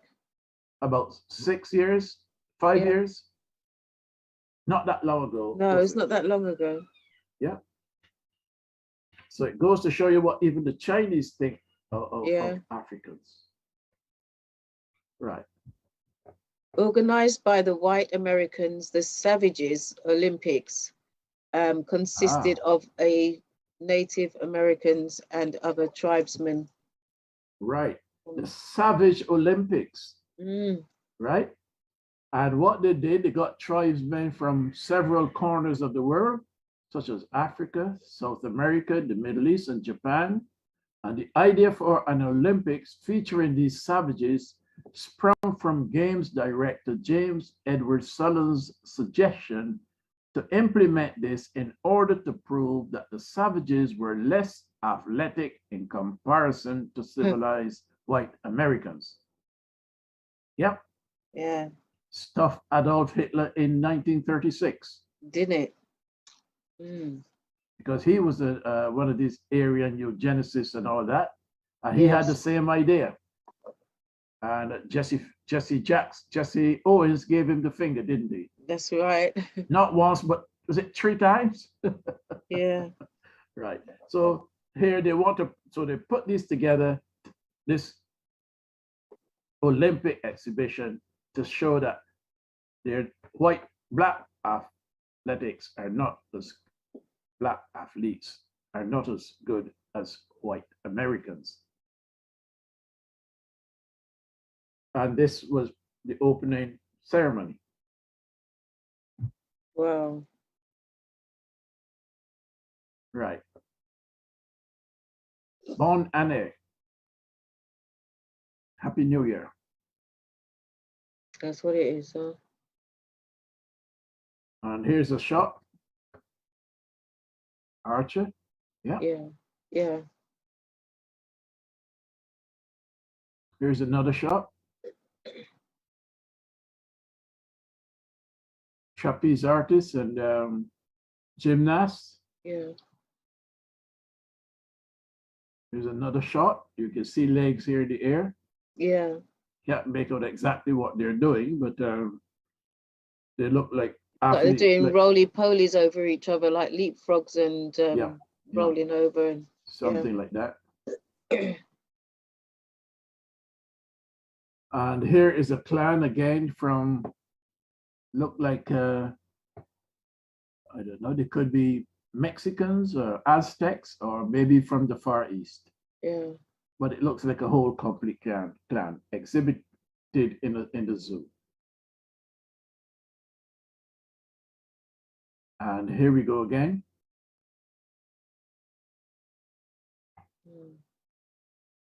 Why has he got this in his hand? Keep them in order. His order. Yep. Senegalese family in Oslo, in a zoo in Oslo, Norway, 1914. Wow.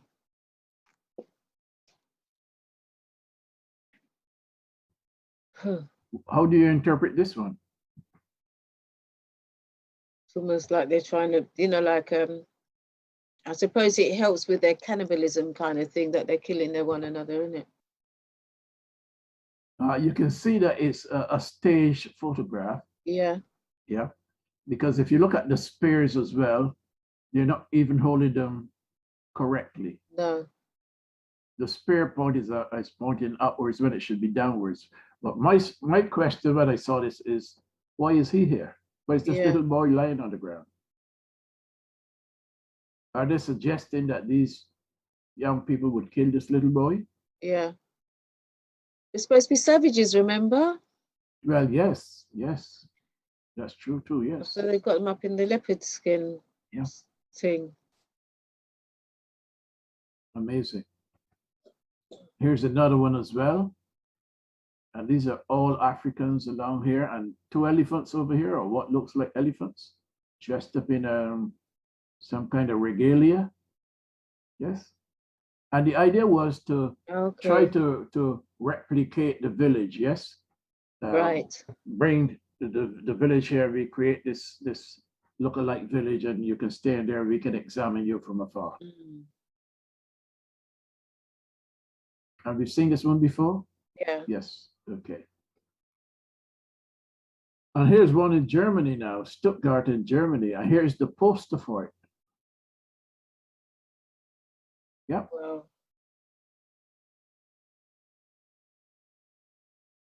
Negro village in Germany. So each man has his zebra. Yeah. Which incidentally are not easy to tame. Okay. And outside of this is probably in the garden, in the zoo.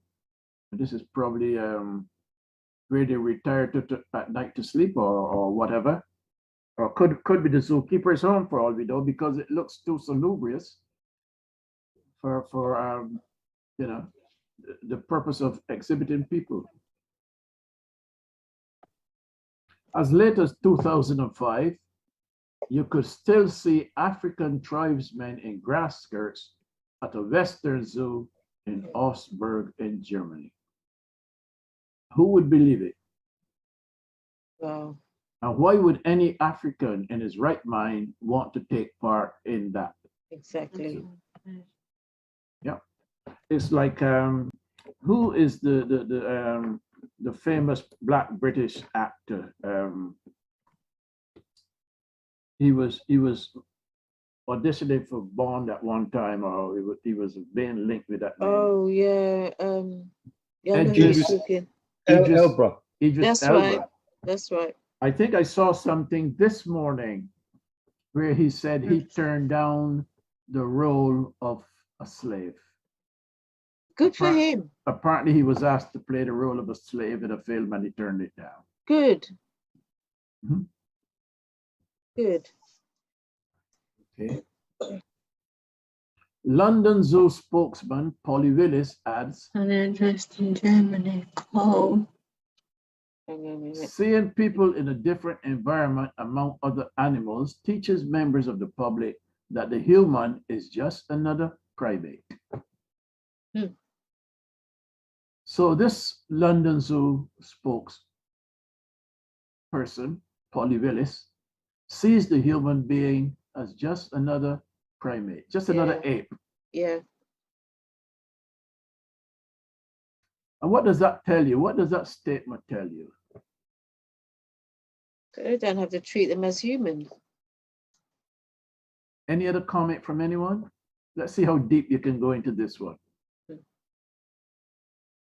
It's just racism, isn't it, brothers? That's at Vasco.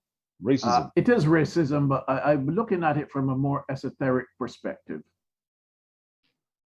Well, we're not considered humans, but apes, really, anyway. Right, okay. So it gives them the reason to carry on what they do. Right, but tell me then the difference between a human and another primate, like an ape. What's the difference? We stand upright. And we have superiority. We're missing the point. I'm talking about esoterics. What's the difference? Go deep into it. We think. We can think, right? We can think. Now you've started going a little bit deeper. We can think. But Well, you just called. what's Bro, the Vasco, you major just- what's the major distinction between a human being and an animal? We have souls. Thank you. That's fantastic. It's taken 14 years to get there, but we've arrived. We have souls. Yes. We are living human beings. We are different from primates. And when this woman can say, seeing people in a different environment among other animals teaches members of the public that the human is just another primate. Yeah. Just another ape. Would you consider yourself to be just another ape? I don't. Well, I don't think anyone in their right mind would consider themselves just another ape. And one of the participants in the human zoo, Tom Mahoney, had this to say. A lot of people think humans are above other animals. When they see humans as animals here, it kind of reminds us that we are not that special. Yeah. Now, how can a human being make a statement like that? We are special. Mhm. Aren't we God's creation? Yeah. And what did he say? He gave us dominion over everything on the planet. Animals, yeah. The earth. So how could we be just another animal? Mm. So they take the soul out of it, they take the spirit out of it, they take the creator out of it. Oh, you're just another animal. Yeah. Right, carry on for me, please, Auntie. As if this human zoo racism against blacks are over. Recently in the India, the government decided to use the tribal hinterland, black, was it Andamans? Was it, how do you say it, pronounce that? Andamanese. Andamanese. You know those black people who were isolated from the rest of the world? Right. The Jawara, they're called, on the Andaman Islands, just off the coast of India. Oh yeah, didn't they recently kill somebody who tried to go and convert them to Christianity? Good for them. Yes, I remember reading the story, but their plight has suffered a lot since then. Okay. They're now, recently in India, government decided to use the tribal hinterland, black Andamanese, for human zoo to generate tourist attraction to their country. When all they wanted was to be left alone. Mm. But the Indian government now decided that they're going to use them as a zoo. So what happens now, instead of these people coming out and being put in zoos like the Europeans did, where they live is now the zoo, and people drive in their cars and gawk at them. Wow. Yeah.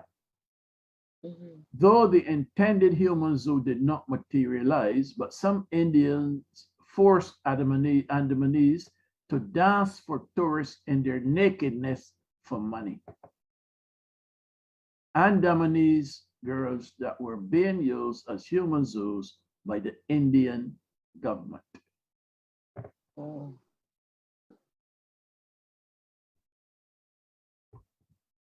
There they are. When the policeman says dance for the tourists, they have to dance for the tourists. Right. And as a consequence of this intrusion, their innocence, you can even call it naivety, but I'll use the word innocence, has been taken away from them. They're innocent people in a corrupt world. Yeah. All they wanted was to be left alone. But people who had superior weapons and dirtier minds, yes, Yeah. have gone and contaminated them. And in their innocence, they really don't know what to do.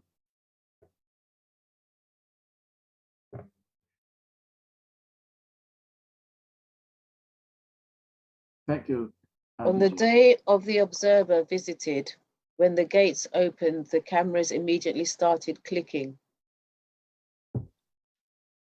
Tourists threw bananas and biscuits to the tribes people at the roadside, as they would to animals in a safari park.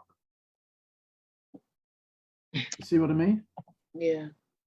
So instead of taking them from their natural island or natural habitat and putting them in the zoo, they made the island a zoo. And people are passing in their cars and throwing biscuits and bananas at them. Yeah. What does that tell you? Thanks, Auntie They're not Jean. looking at us as humans. Yep. Right. Can you read the top line for me, please? The video published by The Observer apparently depicts a policeman ordering the woman to dance for tourists on safari. Dance, the policeman instructed, and the girls in front of him, naked from the waist up, obeyed. A tourist camera panned around to another young woman, also naked and awkwardly holding a bag of grain in front of her. Dance for me, the policeman commanded.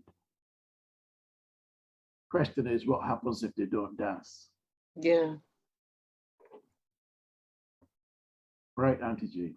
Although India's Supreme Court in 2002 ordered that the highway through the Jawas Reserve should be closed, it remains open. Right. Now, these people were to be left alone. Nobody was supposed to go on the island. That's why that fella from Canada who went over there trying to convert them to Christianity got killed. They wanted to be left alone, but so many people started coming and encroaching on their land that now their whole existence has been turned upside down, right? Yeah. And tourists use it for human safaris to the Jarawa. Poachers enter the Jarawa's forest and steal the animals the tribe rely on for their survival. They have also introduced alcohol and marijuana and are known to sexually abuse Jarawa women. This is the civilized man going in again, or the so-called civilized man. In 1999 and 2006, Jarawa suffered outbreaks of measles, a disease that has wiped out many tribes worldwide following contact with outsiders. Yep. Yeah. So if we don't kill you off with guns, if we don't kill you off with stress, right? Disease. We are going to bring our disease for which you have no immunity. Yeah. And we're going to spread it among you. This is what happened to native Indians in Mexico and right across Latin America. So my question on finishing this presentation is, who are the real savages? Europeans, of course. The Caucasian, he's a liar and he's a pervert. We see them every day. We live with them. Yes. And they're psychotic as well. Right. I said at the beginning of the presentation that some of this stuff is still going on today, yeah? Yes. And if I were to ask a question, I'm certain I wouldn't get the a real answer. How many people in the audience? We've got 44 according to the numbers here on the thing. Yeah. How many people eat beef burgers? I've stopped eating that years ago. Right. Does anybody here eat anything from McDonald's? No. Beef burgers, especially. No, sir. I couldn't eat them anyway. I've heard some funny things about the so-called burgers in McDonald's. That's why I stopped. That's why I'm asking the question. Yes. Yeah. Cannibalism. Right. So the summary. What is the morality in having animals in human zoos, much less human beings in zoos? What's the morality behind it? Are animals meant to be kept in zoos? or should they be allowed to run around free? They should be free. Free. They was born free. They should be free. Just Morality, like we. right? Morality is even lower when the exhibits are humans. Do you agree? Yeah. Yes. What does this say about not only the organizers, but the visitors? Yeah. They're psychotic. Right. And who should be in the zoo? Them. The visitors. Okay. So that's about it. And these pictures really, you know, they say a picture tells 1,000 words, speaks 1,000 words. Well, you just look at these pictures and just put your mind back in that time. And imagine that you were one of these people being exhibited. With your knowledge now, your insight, and your moral, mental, and emotional maturity. What would you be doing if you were in one of those zoos? We die prematurely. I'm certain you wouldn't die prematurely. I probably kill myself. You be terrified. Well, I would think, no, I'm saying, assuming now that you have this modern, yes, way of thinking, the modern way of looking at life, because they were quite naive. And yeah. I wouldn't conform. Them in the zoo. Because it'd make it boring for them. I wouldn't conform. You would probably try to escape. Yeah. Escape, yeah. Yes? Yeah, that's definitely. That's right. And that would be the right thing to do. Mm. What happens after you escape is another matter, how you can survive. But if you had this mentality, the mentality you have now, and you could put yourself back in there and they put you in the zoo, I'm certain you wouldn't stay in it. Mm. They'd probably have to shoot you. Yes. Yeah. Because you would become particularly violent to the curator and anybody near you. Of course.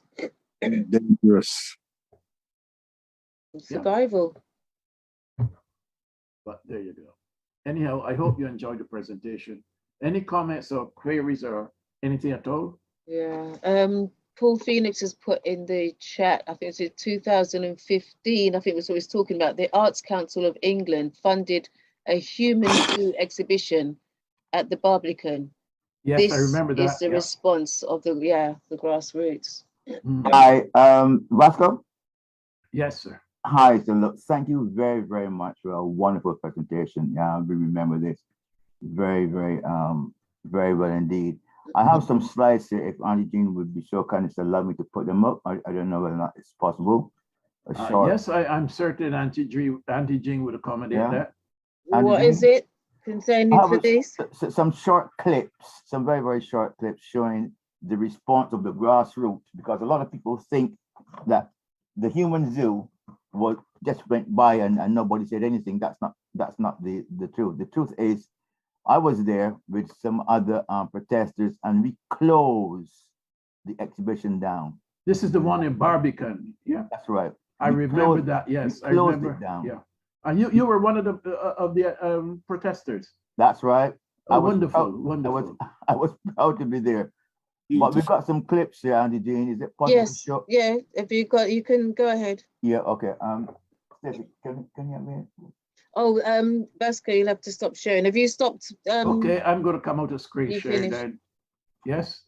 Yeah. I'll have a look at these clips. Here we go. Because this rounds off the presentation. And, yes. And all of that. So let's see them. Come on, Paul. It's supposed to be the smooth transition. You're right. Okay. Can you say? We can't see anything. We can hear, but we can't see. Share screen. Share screen. Right there. Yeah. Share. Okay. Okay. Yeah. Yes. All right.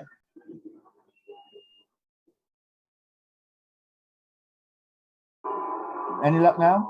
Yes. Yeah. Did you do the sound? Share sound. Yeah, the song's there, the shouting there, everything there.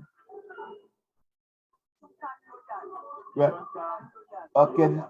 This lady was also part of the Human Zoo exhibition in Paris. Right. And hear what she says. I think you'll have to click on the shared sound. Oh.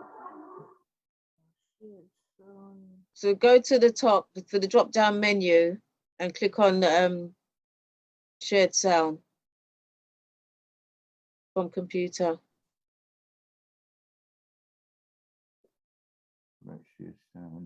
Yeah, you see the three little buttons on the top right-hand corner? Oh, yes, yes, yes. Press there, and when the drop-down menu comes down, you'll see share sound on computer or something like that. Okay. To give some questions about the slavery, about my ancestor. But when I began, I was upset because I was to speak with him, to explain him, because I would like to share with him, because I was working about the solo of Venus Authentics, because I have my own company, and to share with him my point and everything. And at the end he said, no, he's not agree. I asked him to discuss, to have a discussion with him, and I was asking him if he can help me to organize something about the Venus Authentics in Cape Town. But it only tells people, black people, manipulation, the braid, and tell your ancestors suffer a lot, and maybe you're going to feel something really bad. And for me, it's just manipulate and to put what's your name? Business with this. So you're not going far away with this. So you felt that the whole thing was more or less a business venture? For me, at the end, yes. At the beginning, no, not. I don't notice that. I feel it was really good. People know that when I saw it. But when I really share something with him, and when I speak with him, I feel it's more a business. What would you say to the people now who are actually doing the show? I don't know, what can I tell you? Maybe they don't see, because you know what I can tell you, because in Paris or here, I hear some people say we cannot we can have expression. Express ourselves. Right. And so in Paris, my problem is we can express ourselves. And for me, it was maybe to find a way with the project of Bele, but he wants to keep it only for him. I am the white people tell the story, you know. But so you felt that Bailey himself wasn't interested in your input. He wasn't interested in what you had to say as an artist. He was only interested in his point of view. Yes, he's not interested on my point, because when I asked him to share with me something with my solo, he said me no. What you send me email over time, you know. He said me no. And so if you are not racist, if you are to share something with somebody of this kind of story, slave story, you're going until what's the name? Well, okay. What I'll do now, I'll sort of fast forward a bit to let you see. Well, what actually happened? This young lady from France, she was conned, she says, into doing the Human Zoo production. You know, she was convinced that it was a business venture, but also she was told it would be an opportunity for people to see the history of Black people. Well, she fell for it. I don't know how true that. Okay, but let's fast forward here now. This one. Yeah. No, there isn't slide. It's a video.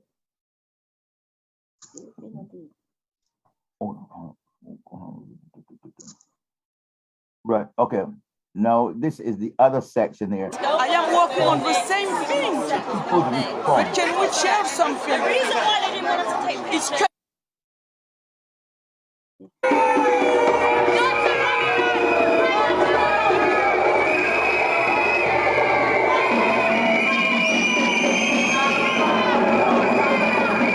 called Exodus 2.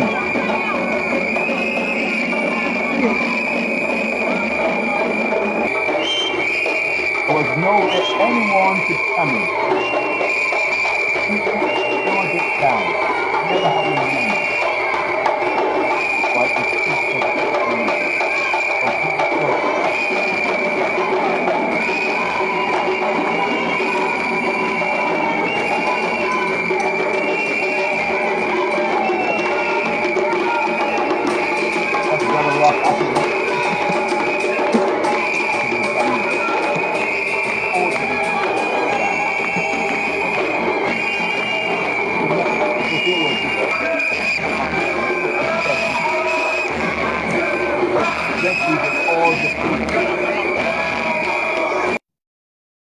yeah, well, there's a lot more, obviously, but there's a lot of people in the meeting tonight. But to just give you an idea that they tried to put it on here, it just didn't work out because there was nowhere the grassroots would allow it to happen here. But please note, the Arts Council of Great Britain actually supported this. It was the Arts Council who put the money forward, and the London corporation that owns the Barbican allowed it to take place. So I mean, so when we're talking about these issues, the London Zoo, it's not so much a way to embarrass our people, and it does, yeah, but the main interest is for certain groups of people to justify slavery at the end of the day. And they justify slavery, but not to us, but to their siblings, to their offspring, because their offspring are beginning to question the whole ideology behind what they did, behind their history. Now they have to justify it by making the people that they attacked and treated unbelievably horrible as being savages. And that's one of the ideas. And people seem to think that it was something to do with, just insulting Black people. No, it goes a lot deeper than that. I witnessed the human zoo mentality being progressed and carried out by a so-called section of the BAME. That's why I don't really use that term. It's absolutely useless. It's an insult to us. Yeah. I saw it today when a certain group of the BAME had tried that attitude on with us, right? And it caused me to demand that I speak to the manager of an NHS facility and tell him straight, I know what these guys are doing here. I know what their mindset is. I can say it a mile off. I know what their mindset is. This is how they think about us, right? And we have to be very, very vigilant about this human zoo business. It is not just something that is designated to a particular performance or a particular area where people are fenced off. The mindset, the attitude has infested a vast section of the so-called BAME population, and we are the targets, believe it or not. So we have to be very, very vigilant and not stand still and allow it to happen. We must call out people when we see it emerging, whether or not they are from what some of us regard as the BAME contingent. So I know a lot of people this evening listen to this know exactly what I'm talking about. Right. So Paul, what you're actually saying is that what is happening there is superficial, but there is a much deeper, darker agenda that we may not be aware of. Oh yeah. Yeah. And you mentioned about eugenics. We know about eugenics, but there are two sides to eugenics. Eugenics obviously came, from I think it came from America's American ideology that was adopted by Hitler. No, it was even before Hitler. If you go back to the psychiatrists and psychologists, Sigmund Freud and Jung and all those people, and Mesmer, you'll come up with eugenics, yes? Oh yeah, but what I mean, Hitler adopted the ideology that was gaining a lot of traction in America, right? So the Nazi actually learned from America as well, some of their attitudes and policies. But remember too, that when the Third Reich went down, yes, the top tier of scientists and doctors who were not executed at Nuremberg actually continued their practices, their satanic, nefarious practices in America. Well, they were given work permits, weren't they? Well, yes, it was called Operation Paperclip. That's right, yeah. They were taken over to America. Permits, yeah. And we had the Tuskegee experiment. We also had the experiment with putting smallpox in the blankets given to Native Americans. Yeah. Yeah. And currently, 72 million Americans will tell you that they have German ancestry. Yeah. 72 million out of a population of 330 million. That's a large majority of minority of people. And also to remember that at the outbreak of the Second World War, a lot of so-called German Americans left America and went back and fought on the side of the Germans. That's right. But also, I believe there was a ruling stated that the Allies, that no member of the Allies troops could be arrested or tried for war crimes. So the Allied troops were exempt from being tried for war crimes. If not, America would have been in the dock for what they did to Black people in the experiment. America, so it could have been tried for war crimes. Right. Well, fast forward now, Paul. Fast forward now. We have this so-called COVID. We have this jab, yes, which across the globe so far has killed over 3 million people. Yeah. And God knows what injured how many others. Okay. But the big pharmaceutical companies are exempt from prosecution. Yeah, that's right. That's right. So as I said earlier, the more things change, the more they stay the same. Just that they come out, every year a snake goes behind the bush and it comes up in a brand new skin. Yes, beautiful skin, but the basic characteristics haven't changed. It is still a snake. You're right. Yeah, I hear you. Yeah. So that's how we have to look at this as we go forward, and until such time as we see something different. Yeah. Because anytime any Caucasian comes to you with a proposal, a plan, or anything, or for that matter, anybody from a different race, ask yourself, what is the agenda behind this? But also, invariably, there's an agenda behind it. Yeah.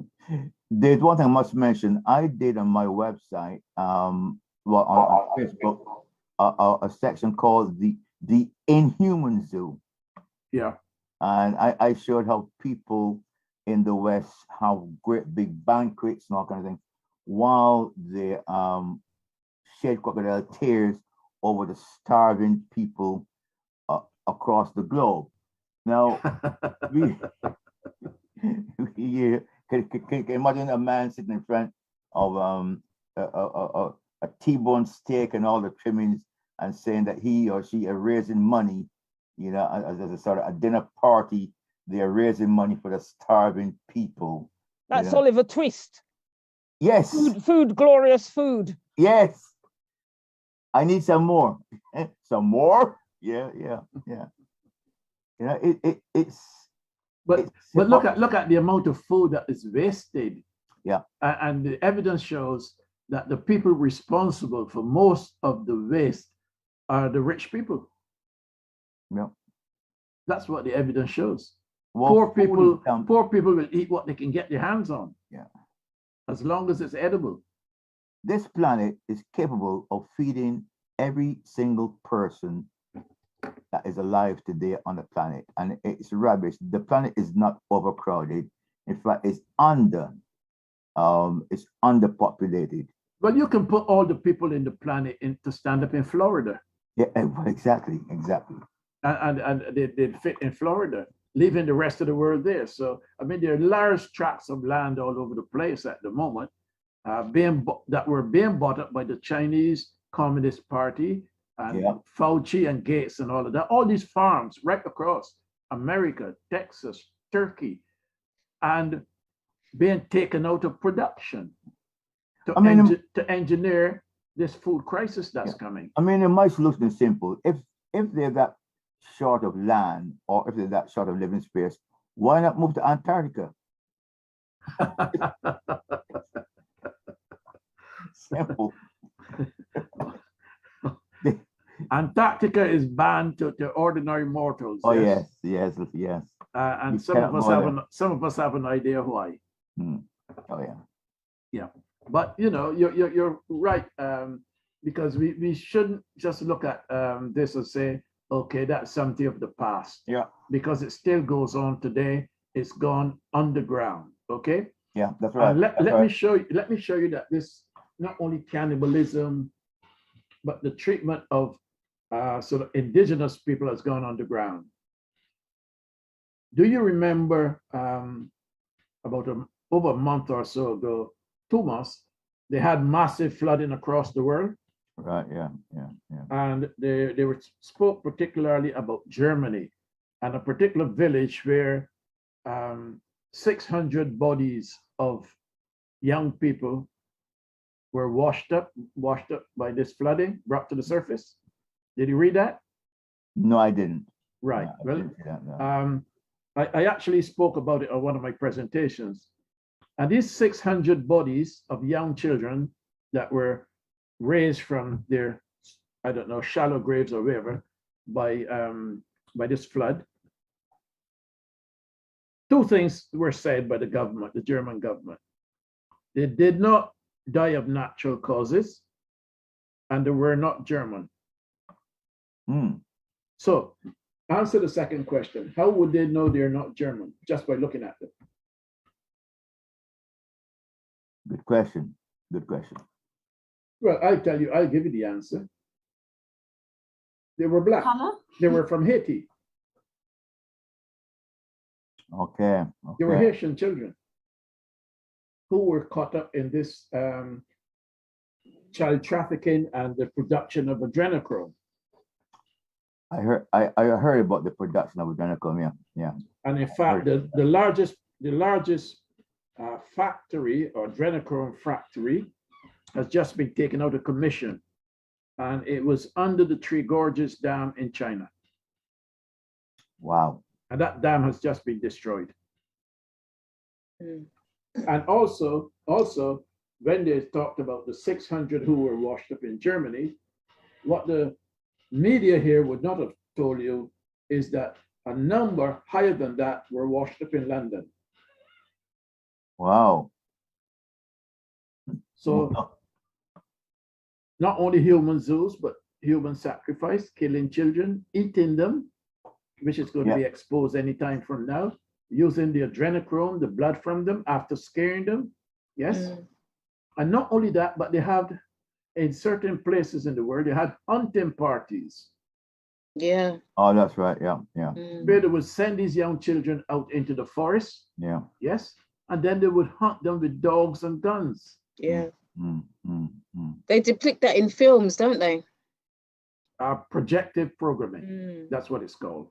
We're telling you what we're going to do. Yeah. But you're so busy enjoying the film, you're not getting the message. Yeah. Vasco, can you recall which city in Germany this flooding happening? Not off the top of my head, but it would be easy to find out. It was a small village, not a big city. Oh. Yeah. Thanks. But it would be easy to find out. If you cross my palm with silver, I'd find out for you. I'll use Professor Google. Something may come up. Professor Google. Yeah, I just now hold on. He may not tell you the truth as I would. Well, it's a start. He's a start. You know, India, just going back to what you were saying earlier, India has a huge landmass. Yes. And those people there are not satisfied with it. You know, the way they're picking on those Andaman people. In the past, I understood that one of the reasons was it's like a sort of land grab is going to go on there. Yes. To harvest palm oil, which is like a monoculture. And these are just very greedy and exploitative people because they have a huge piece of land in India, which should be more than satisfactory. Also, the Andaman Islands are beautiful beaches. So yes. Tourism. They want to go there and put Tourism. hotels and things like that, you know. But that would be exactly the same thing that is happening to the Garifuna in Central America. Yeah. You're familiar with the Garifuna? Yeah. Yeah. The same thing that's happening to them, palm oil and tourism, and the beautiful beaches which they have lived on for the last 200 plus years are being taken away by governments like the Honduras government, and you know, they're being destroyed. But I think what we have to realize is that our ancestors has told us about this ages ago. Mm-hmm. We weren't listening. Are we listening now? I think we have to. I think we should. I think we have to. There's no other choice. We have to, because it's reaching a point whereby it's, you know, it's now or never. We have. I agree with you. It's now or never. But how are we going to fit into it? What are we going to do? Only an organized people can challenge these things. Individuals cannot. It's rare that individuals can challenge these things. Organize mass action. You know, organize first and then mass action. That is the way to deal with these matters. An individual can change the world. Individuals can, but it's much more difficult. And we are talking about a specific subject was referred to in this moment. Well, what is difficulty? Pardon? What is difficulty? What is the difficulty? No, what is difficulty as opposed to impossible? What is difficulty? That we are not organized.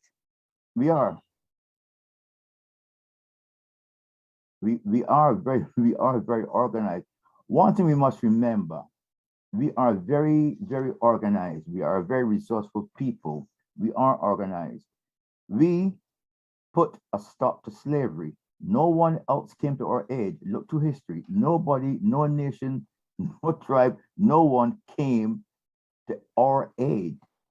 The only people who came to do something possibly were some people who came at a price. They were mercenaries, but no one really came to our aid. So we destroyed an international trade called slavery, and we dragged ourselves out of slavery and dealt with the aftermath of slavery ourselves. Nobody came to our aid.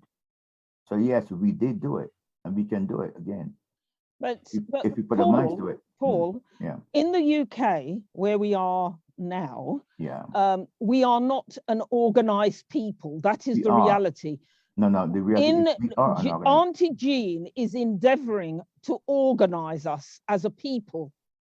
Good. So we should give her support, but we are organized. So, yeah, but let us not pretend we are organized, because slavery was, you know, we were liberated from slavery in 1838 or whenever it was. We are still economically challenged, very economically challenged. Of course. Can I ask a question here? If there were a major incident, say, anywhere in London at the moment, could you get 10,000 Black people on the street the same day? Possibly, if you put our minds to it. Oh, everything is possible. In theory. But do you realistically think we could get 10,000 Black people on the street, say in half a day? Well, I will tell you, right, that the Asian community can do it. Yeah. And they will do it with one telephone call. Right. Because the others will spread it around like wildfire. And why can't the joke is to get 10,000 people the Asians make one telephone call, yes? Yeah, yeah. To get one person, one black person, we have to make 10,000 telephone calls. Because we're not networked. And Simple as that. We are disorganized. See what the thing is, I don't subscribe to that. Well, But you're it is a fact that deluding. I do not. That's what the I don't- reality is. No, I don't subscribe to that. I make my own reality. The spirits of my fathers and my mothers make my reality. Me, myself, and I, Paul. Me, myself, and I. I never said that. Or is the are we Well, I never said it, but seeing that you've mentioned it, me, myself, and 10,000 eyes. Yeah, you're right. Yeah. Right. Okay. So let's talk. Let's Who talk you about don't this. know. You don't know their names. All or right. We address. just Hold leave on, it right there. hold You on, just hold on, agree hold to on. disagree. Hold Thank on. you. What this concept of making your own reality? That's a long-term concept. Yes, an individual long-term concept. But we're talking about something instant. Can you do this instant? Yeah, but why do you see me as an individual? Why in your eyes do you see me as an individual? Why don't you see me as a product of my ancestors? I mean, why can you see them? I can. Right. So you see yourself as a product of your ancestors, yes? That's right, yes. Okay. Now, an incident has taken place. How are you going to get 10,000 people on the street in 2 hours or 3 hours? Using the ancestors. You asked me that before. No, I said you at the time, but now you're talking about the ancestors. How can you do it using the ancestors? Don't you know? No. Well, I can't tell you. Why don't you ask them? You see, we talk about these things, but we talk about them as if we're talking about fairy tales. We talk about them, but we don't really believe them. No. Sorry, we believe in the ancestors. No, we don't. We don't. You are asking me something, but in your heart, you are saying to me, well, not saying to me, you're saying to yourself, it can't happen. That's what you're telling me. You are saying to me, this cannot happen. I don't believe this can happen. That is what you're saying to me. The thing is, we're talking about getting 10,000 people out on the streets to say protest or even to stand up for something. We find that difficult. We try and do that every year with reparations. That is why I showed you that clip. There were about over 3,000-4,000 people there. Yeah, but that's not 10. But no, the 3,000 people are there because once there is something there to push us, yeah, but we have to have something that pushes. Then why would you want? And not always, even though the things that should push us, we don't get up. Some of us are armchair warriors. I believe in the power of belief. That is what we talk about. Every single session that we have is always about spirituality, the power of belief. Then put it into practice. Yes, we do put it into practice. I do put it into practice, but it still does not answer. It still does not answer the question. It does. How can you get 10,000 of our people on the street in 2 hours? You know, even if you call on the ancestors. Well, Vasco, if you have an organization and you know your grassroots, you could send out one email to your community and it would, because there's 3 million of us in the UK, and it would most easily capture 10,000 Black people. But if you are not organized, and you do not know your grassroots, you will not be able to, at the drop of a hat, get those 10,000 people. Right. So it comes back to what you were saying about being organized or not organized. Yes? Agreed. Right. Okay. Okay. All right. So we can, sorry, quickly. And I Go believe ahead, Laura. in the power of belief. Okay, let Laura Sorry to jump in front of Mimi, but I just want to say that the intention of FACFO is to create an army. Well done. Ancestor-led organization. It's an ancestor-led organization. They have inspired us to create the army. That's right. And so it may not exist at the moment, but from going from town to town and uniting all of the different organizations and, yes, to an extent, all the religious leaders, brothers and sisters up and down the country who are willing to do the work and support those who are in need, we will be able to rally the troops at the click of a button or a finger. And yes, we will come out in mass. Amen. But currently, can it happen? Today, I don't know about that. As Auntie Jean said, when it comes to the reparations march, the numbers are getting smaller. But the time will come, and when it comes, it will be on time. All right. Okay.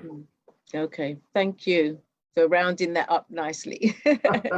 Thank you. Okay, Elder Vasco. Yes, Auntie Jane. To round up your presentation. To round and up Paul, my presentation. yeah, because Paul finished it off beautifully. Yes, I quite like that clip actually. Yeah. It's a pity there Nice was presentation. Nice presentation. Thank you very much. Thank you. You're welcome. But there was a lot of noise in the clip, but the message came across, the message that you were trying to convey, yes, came across quite clearly. And I do appreciate that. All right. Yeah. So I don't know what we're going to be talking about next time, Auntie Jean. Okay. Well, there's so many things to talk about, but when am I next with you?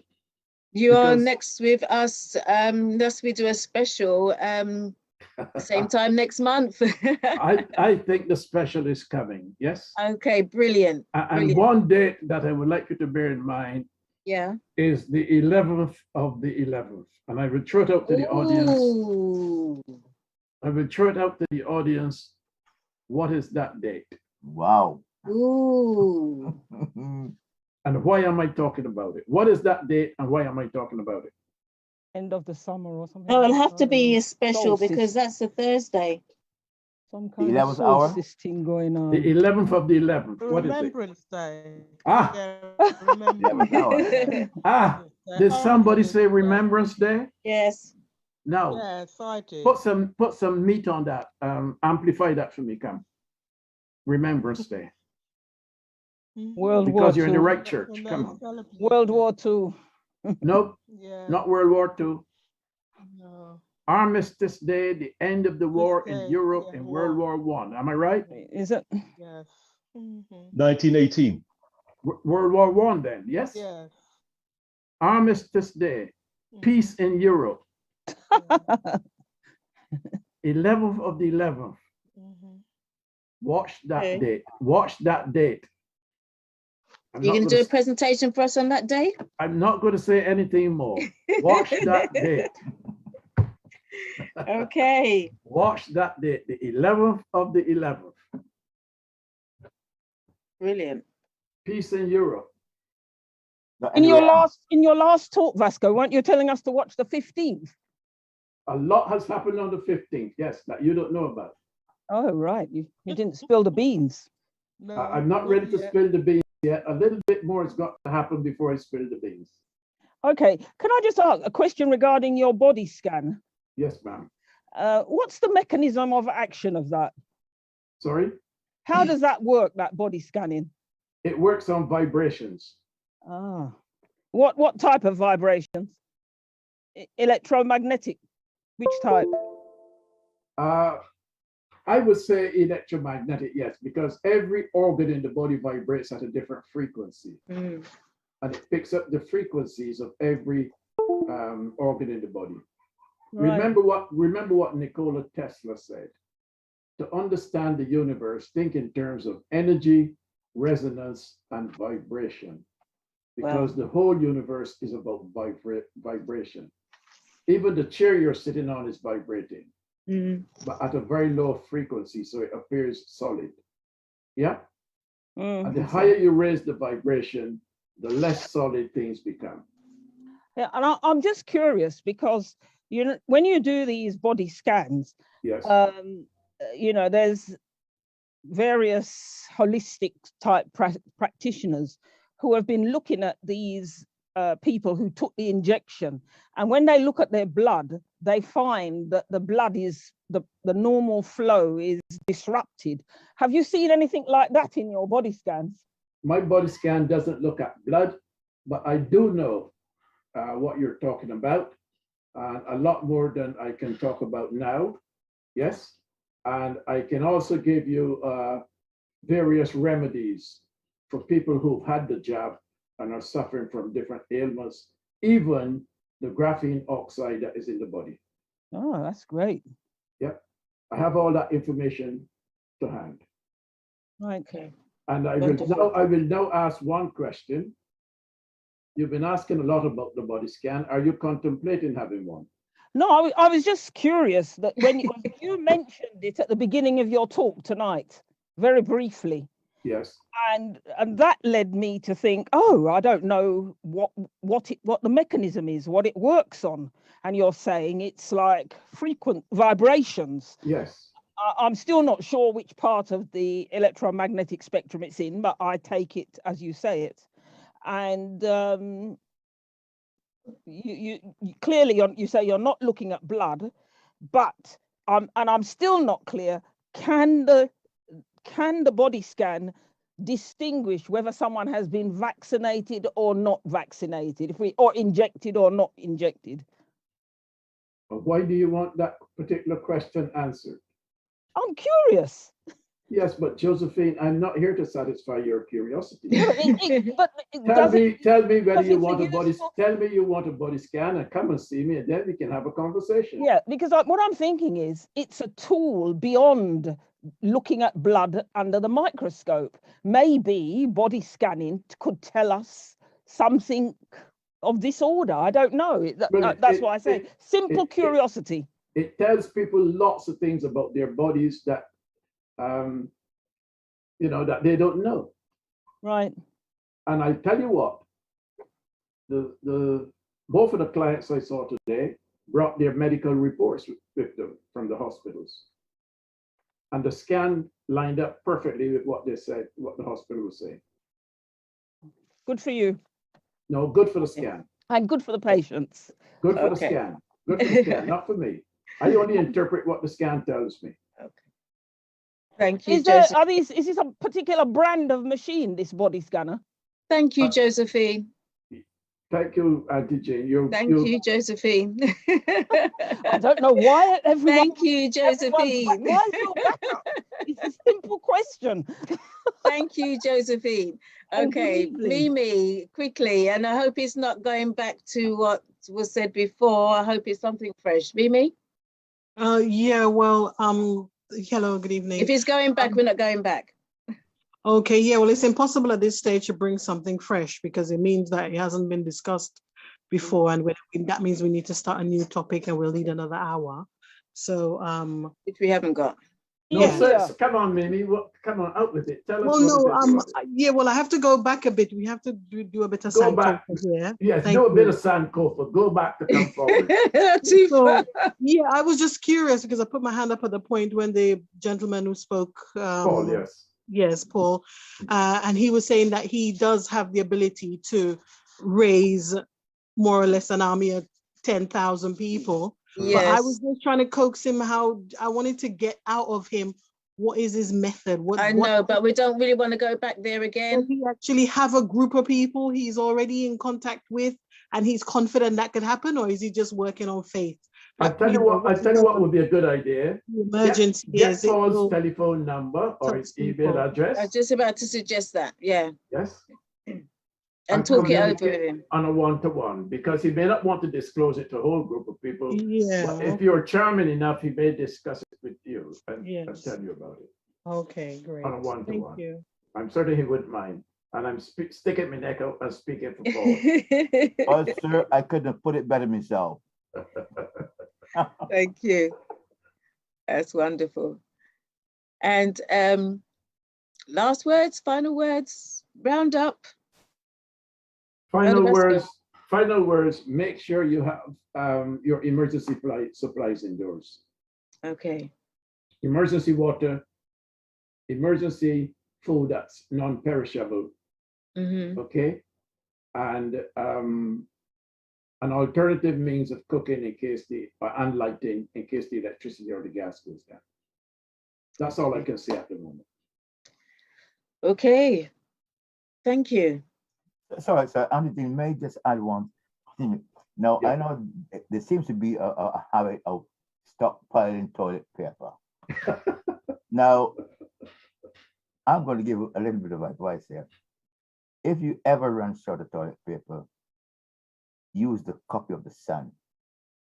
Use a what? Oh, who buys it? what a lot of people do buy it, so you could get free copies all over the place.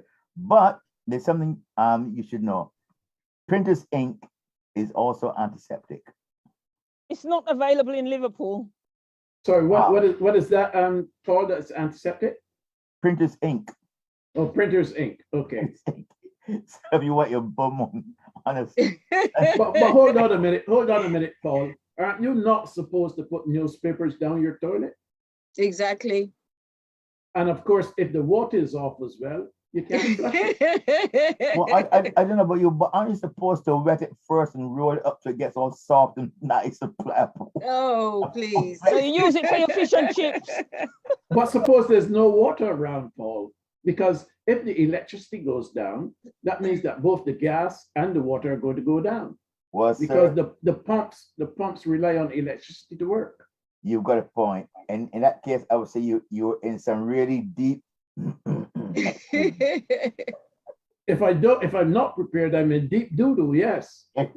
Worse than the one you were talking about just now with the sun newspaper. Possibly, but at the end of the day, be prepared. That's all I'm saying. Okay? It may not happen, but if it does happen, you're prepared. Yes, definitely. All right. Yeah.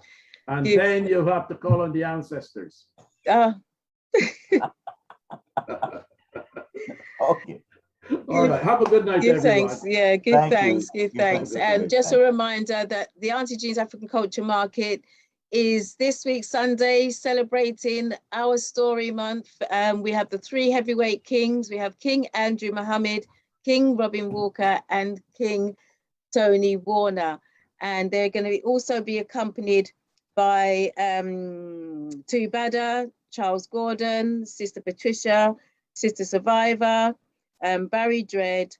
I think who's believe it's his birthday is tomorrow, and I think he's celebrating this evening. Sister Janaya, Nubian Phoenix, Queen Nzinga, and Sister Kemet. We got some of her poems from her book, Twisted, which is history in itself. So please join us. It's an all-dayer.